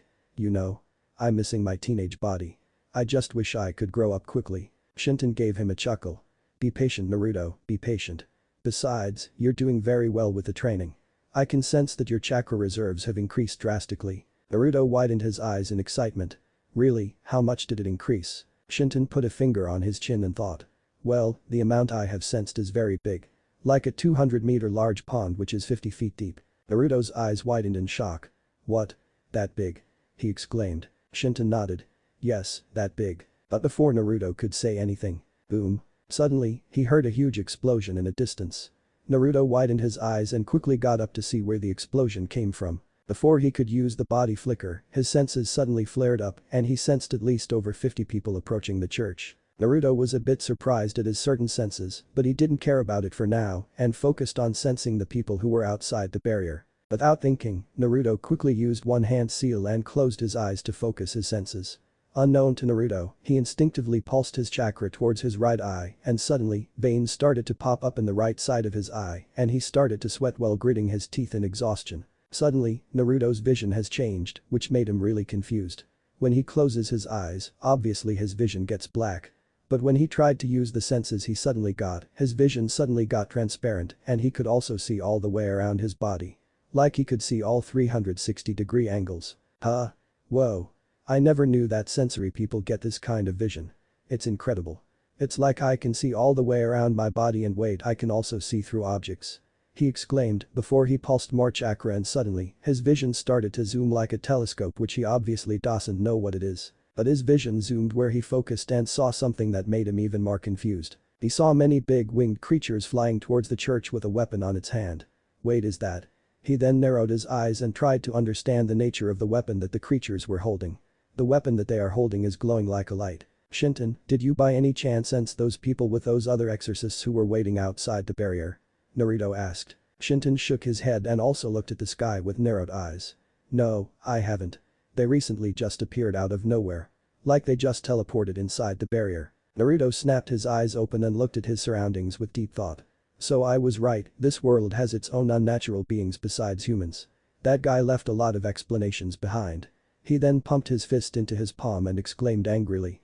I swear, I will shove that 1000 years of death so far up in his ass so he won't be able to shit for centuries. He thought before Shinton interrupted him with a chuckle. Calm down Naruto, you can do that later. Besides, I think you should take a look at your right eye. Naruto quickly calmed down and asked Shinton with a curious tone. Why Shinton, is there something on my right eye? He asked, which he got more chuckles from the Otsutsuki. No, there's nothing on your eye. In fact, it's your eye itself that I want you to check. Now Naruto got very curious and decided to take one of his kunai and looked at himself through the reflection. When Naruto saw his reflection, he immediately dropped his kunai and stared into space with widened eyes and a gaping mouth. What he saw made him dumbfounded and shocked. In his right eye, he didn't have his normal sapphire blue eye. Instead, his right eye became pupilless blue lavender, with veins popping out of the right side. Naruto just stood there in silence, still comprehending about how the hell did he got the all-seeing eye, the Byakugan. After standing there in silence, he finally recovered from his shock and put his hand at the top of his right eye. This is the Byakugan. But how? Shinton just rolled his eyes and spoke from the subconscious. Did you forget, you're now a half Otsutsuki. So it's pretty obvious why you got the Byakugan. Naruto just blinked his eyes and stared at the space with disbelief. And you didn't bother to tell me that I might awaken this eye. He exclaimed. This time, Shinton rubbed the back of his head sheepishly. Ah, well you see I thought I might tell you about this later, but I didn't expect you to awaken the Byakugan so early. At least not at this age. Naruto gave an annoyed sigh before he suddenly spotted the same exorcist and the person with that light energy standing outside the barrier. When Naruto saw the person, he blushed and immediately tried to close his eyes, but it was futile since he doesn't know how to turn off the Byakugan. The person who Naruto saw happens to be a beautiful young woman who looks to be in her 20s or 30s with blue eyes and brown hair. Her features stand out to be someone from Northern Europe and have the appearance of an actress. Her attire also looks like a nun outfit with a sword strapped around her waist. And apparently, Naruto accidentally saw something that would make any pervert die with a huge nosebleed. He saw her naked body with the help of the Byakugan's X-ray vision. Beside being disgusted at himself, he couldn't help but think that she is very hot. She has a small stomach with a thin waist and a curvy hip, not fat but a big ass, long legs and a DD cup dot. She was wearing a black bra and black panties, which made her more hot in Naruto's opinion. Naruto mentally slapped himself at having perverted thoughts like his pervy godfather Jiraiya. Man, I'm glad that pervy sage doesn't possess this eye, or else every woman's dignity would be in danger from that perverted old man. There would be no limits to what perverted things he could do. For example, he could sit in his hotel room while using the Byakugan to see two people having sex. Which would give him even more ideas for his legendary books. Shinton chimed in with a perverted grin on his face. At first, Naruto didn't register what he actually said and just nodded his head in agreement. Yeah, you're right. He would definitely before he could finish his sentence, he finally registered what Shinton just said. Naruto's face immediately got red like a tomato and he growled in annoyance. What the fuck Shinton? I never expected you to act like that. He exclaimed loudly. Shinton just gave Naruto a blank stare. I'm a guy just like you, Naruto. And I think every guy is a pervert. Some of them are just very good at suppressing their impulses to fuck. And some of them just can't suppress their impulses and show their appreciation of women's bodies like they are advertising or something. Naruto blinked his eyes multiple times before chuckling and rubbing the back of his head in embarrassment. Yeah, I guess you're right. He admitted with an awkward chuckle. They were silent for a few more moments before Shinton decided to break it. Naruto. You realize that we are under attack, right? Naruto and Shinton stayed silent for a few more moments before Naruto slapped his forehead. Damn it, I nearly forgot about that. He exclaimed once more before getting serious and looked at the person once more, but this time he didn't focus too much and stared at the person's face who was visibly worried about something. Naruto narrowed his eyes before cracking his knuckles. Alright, shall we give them a visit and see what they want? Shinton chuckled and gave him a nod. Yeah, let's see what they want from the church. Naruto was about to use the body flicker technique, but before he could channel his chakra, he suddenly remembered something and widened his eyes in horror. Shinton, do you know where is the Excalibur? Naruto asked in a worried tone. Shinton got a bit confused at why Naruto would suddenly ask about the sword, but he answered anyway. It's inside the church, Naruto. Naruto's eyes widened even more before he quickly looked towards the church. He closed his left eye and he unconsciously pulsed more chakra towards his right eye to zoom his vision. He kept zooming in his vision and ignored the battle between the exorcist and the unknown flying creatures with light-based weapons on their hands. He ignored the jolt of pain that he suddenly felt and kept zooming in his vision while seeing through the objects. The more he uses his Byakugan, the more it hurts.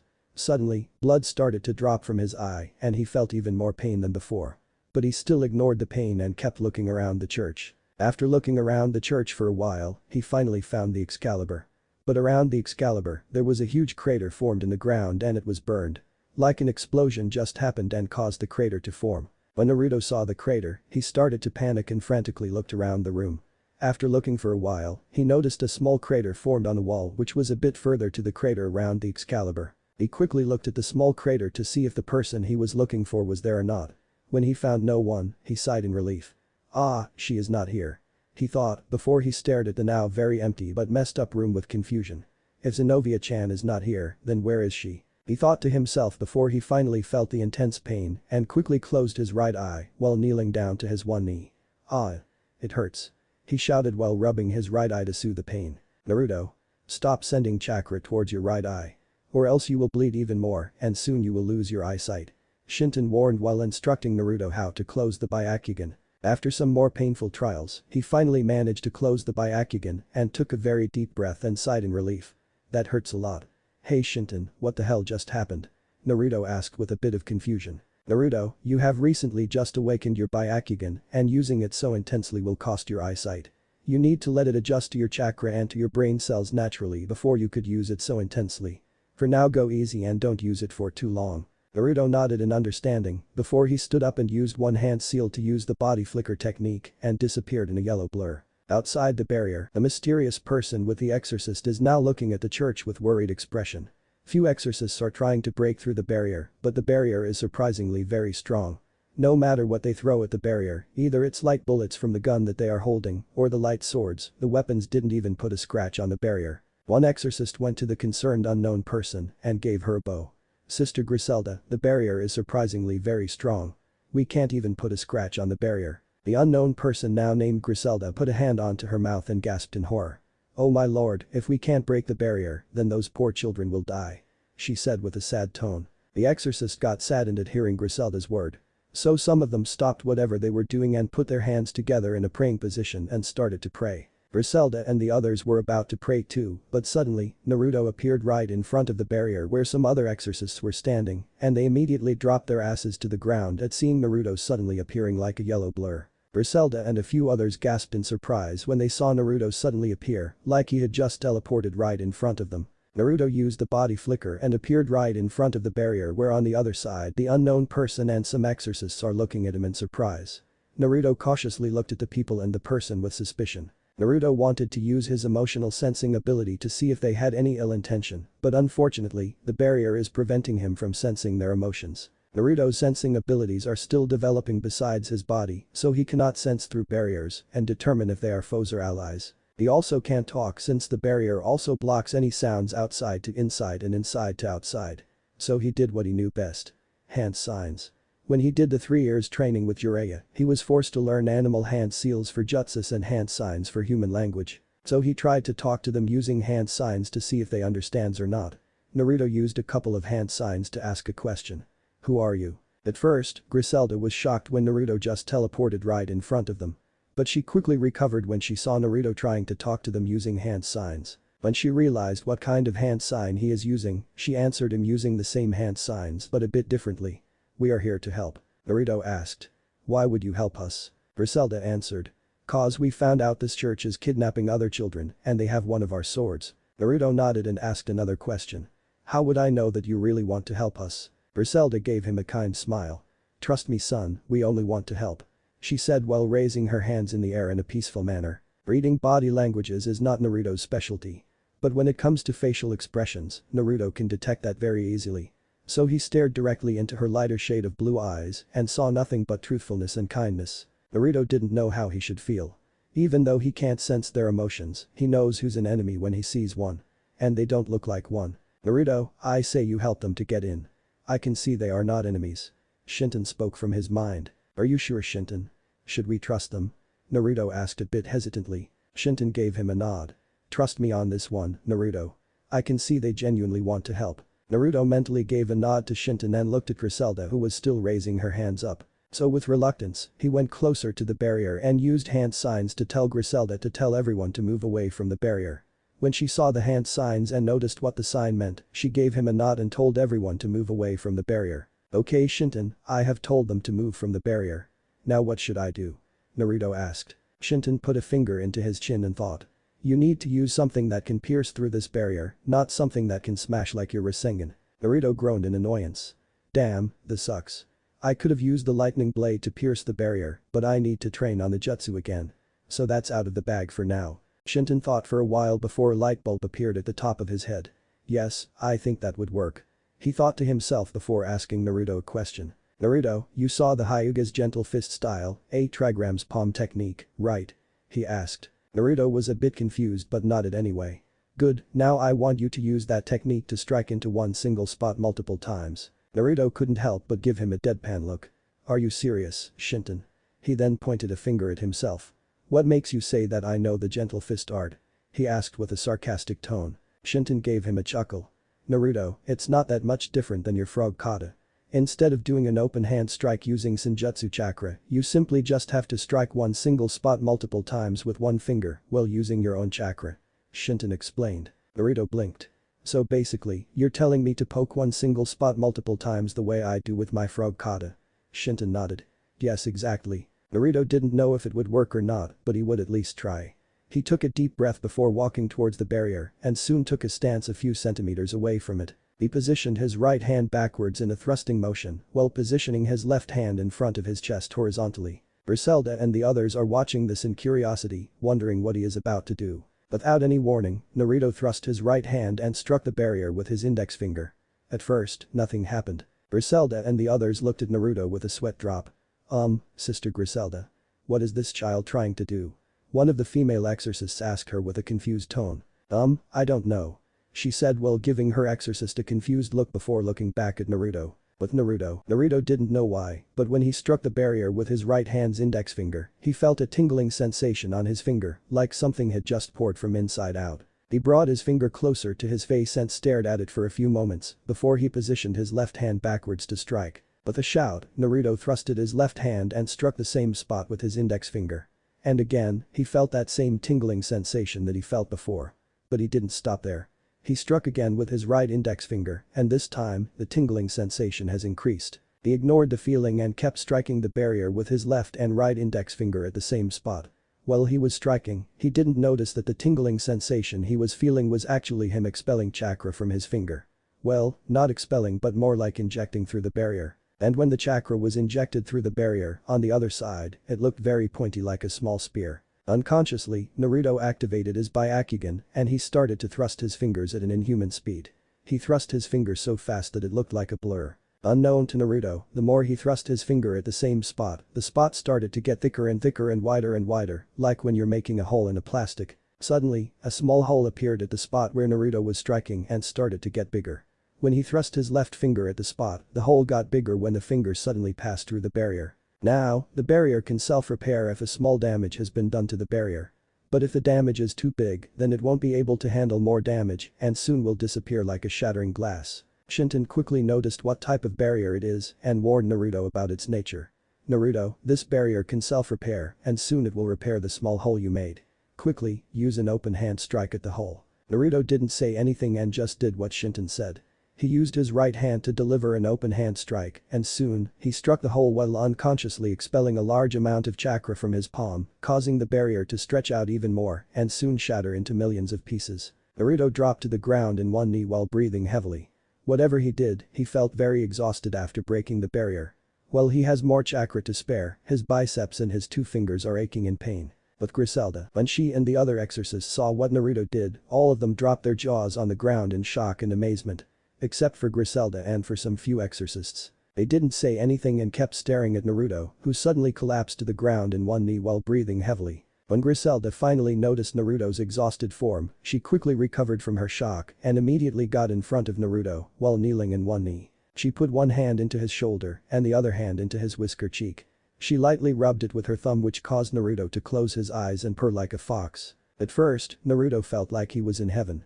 But when he finally noticed what was happening, he widened his eyes and moved away from her hand, while quickly looking away with a red cheek. When Griselda and some female exorcists heard him purr like a fox, they gave a squeal which made all the male cringe except for Naruto. But when Naruto slightly moved away and looked away in embarrassment, Griselda and some female exorcists stifled a giggle, thinking that he looked very cute. When the girls finally stopped giggling, Naruto slightly coughed into his hand to get rid of the embarrassment, which made all of them look at him in amusement. Naruto finally managed to suppress his blush and stared at Griselda, who stared at him back.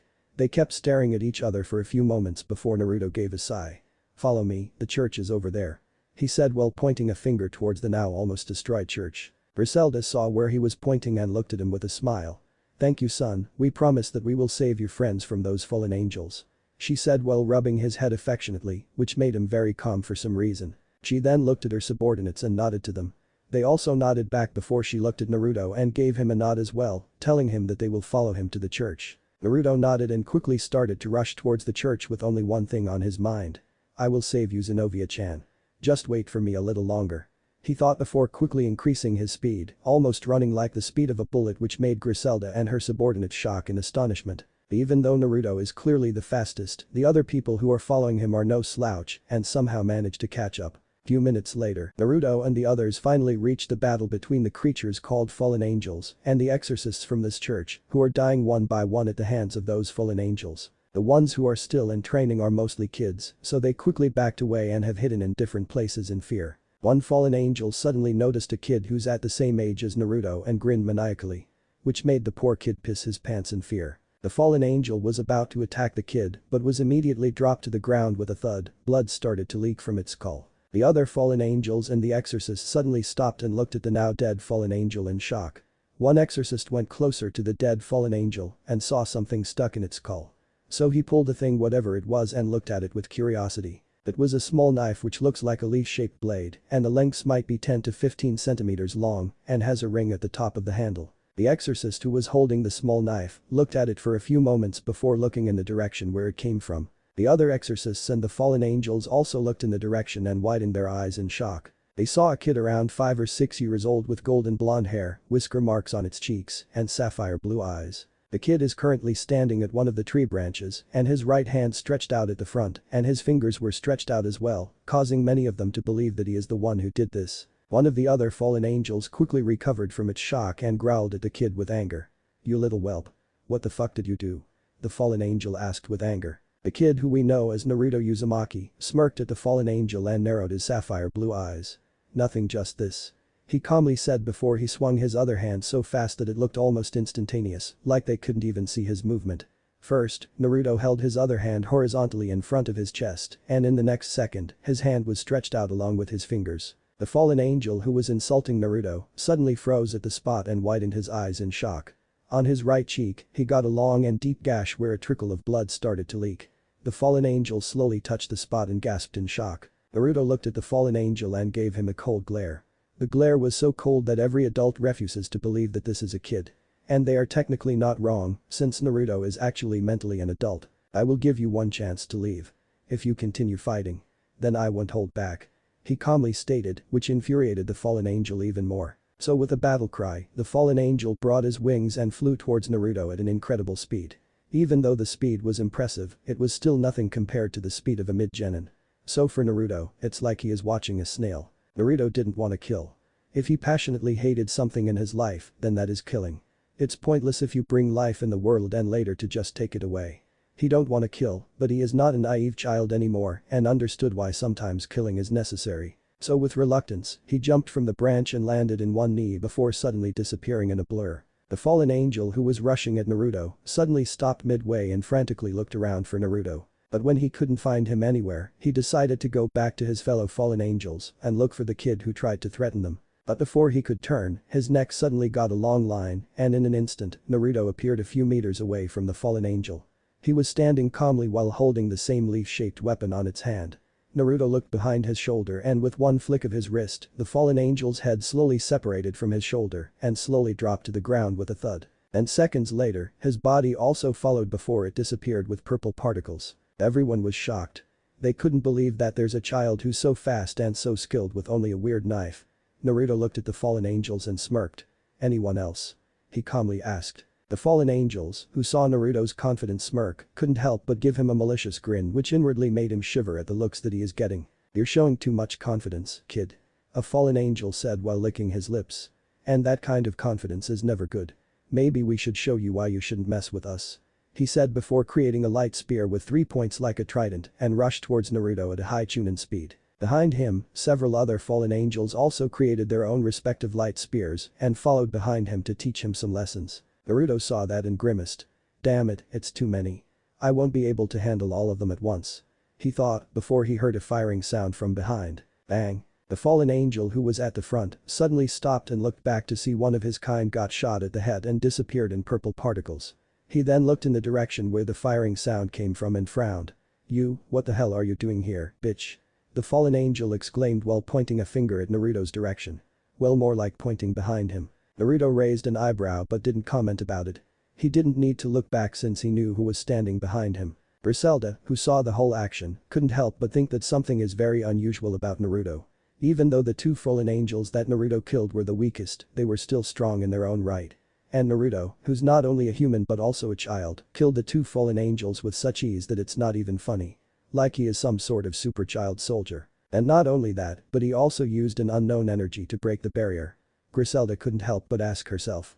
"Child, just who you truly are," she thought before quickly shaking her head and looked at Naruto who is about to be ganged up by those fallen angels. With pure reflex, she quickly took a gun from one of her subordinates' gun holster and fired a shot at one of the fallen angels. When the fallen angel at the front called her a bitch, she outwardly nor inwardly showed any reaction and just tilted her head in confusion. Either she is very innocent or she just doesn't care what they say about her.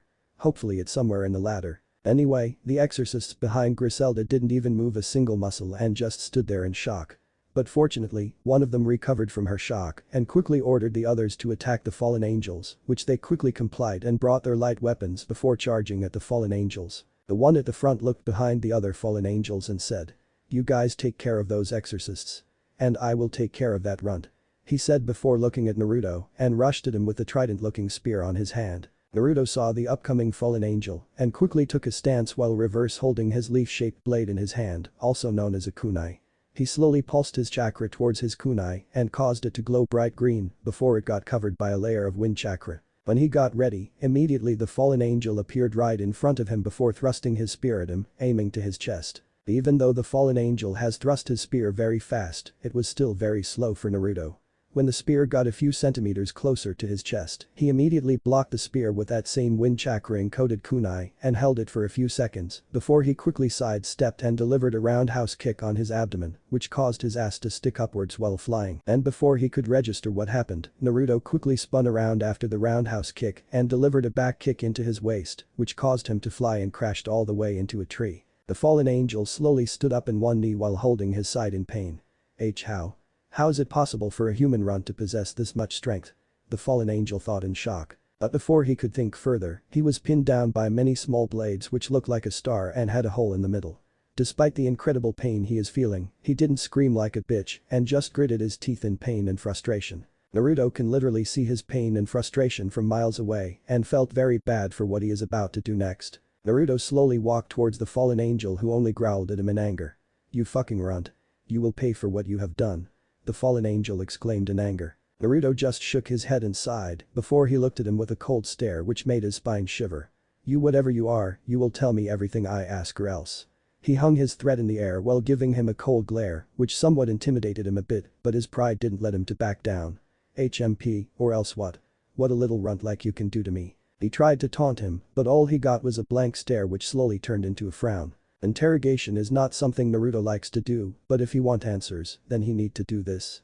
Torture. "The little runt that you're looking at can do this," Naruto calmly said before his right hand started to spark blue lightning and slowly, that lightning started to expand and trap the fallen angel inside a flickering lightning dome. The fallen angel's shoulder suddenly jerked up when a lightning bolt passes through. He can literally feel the high voltage of the lightning that is dancing around him. And before he knew it, the lightning surrounding him suddenly stopped flickering and in a blink of an eye, the lightning latched into him like vines and short-circuited his nervous system very badly, causing him to scream in pain.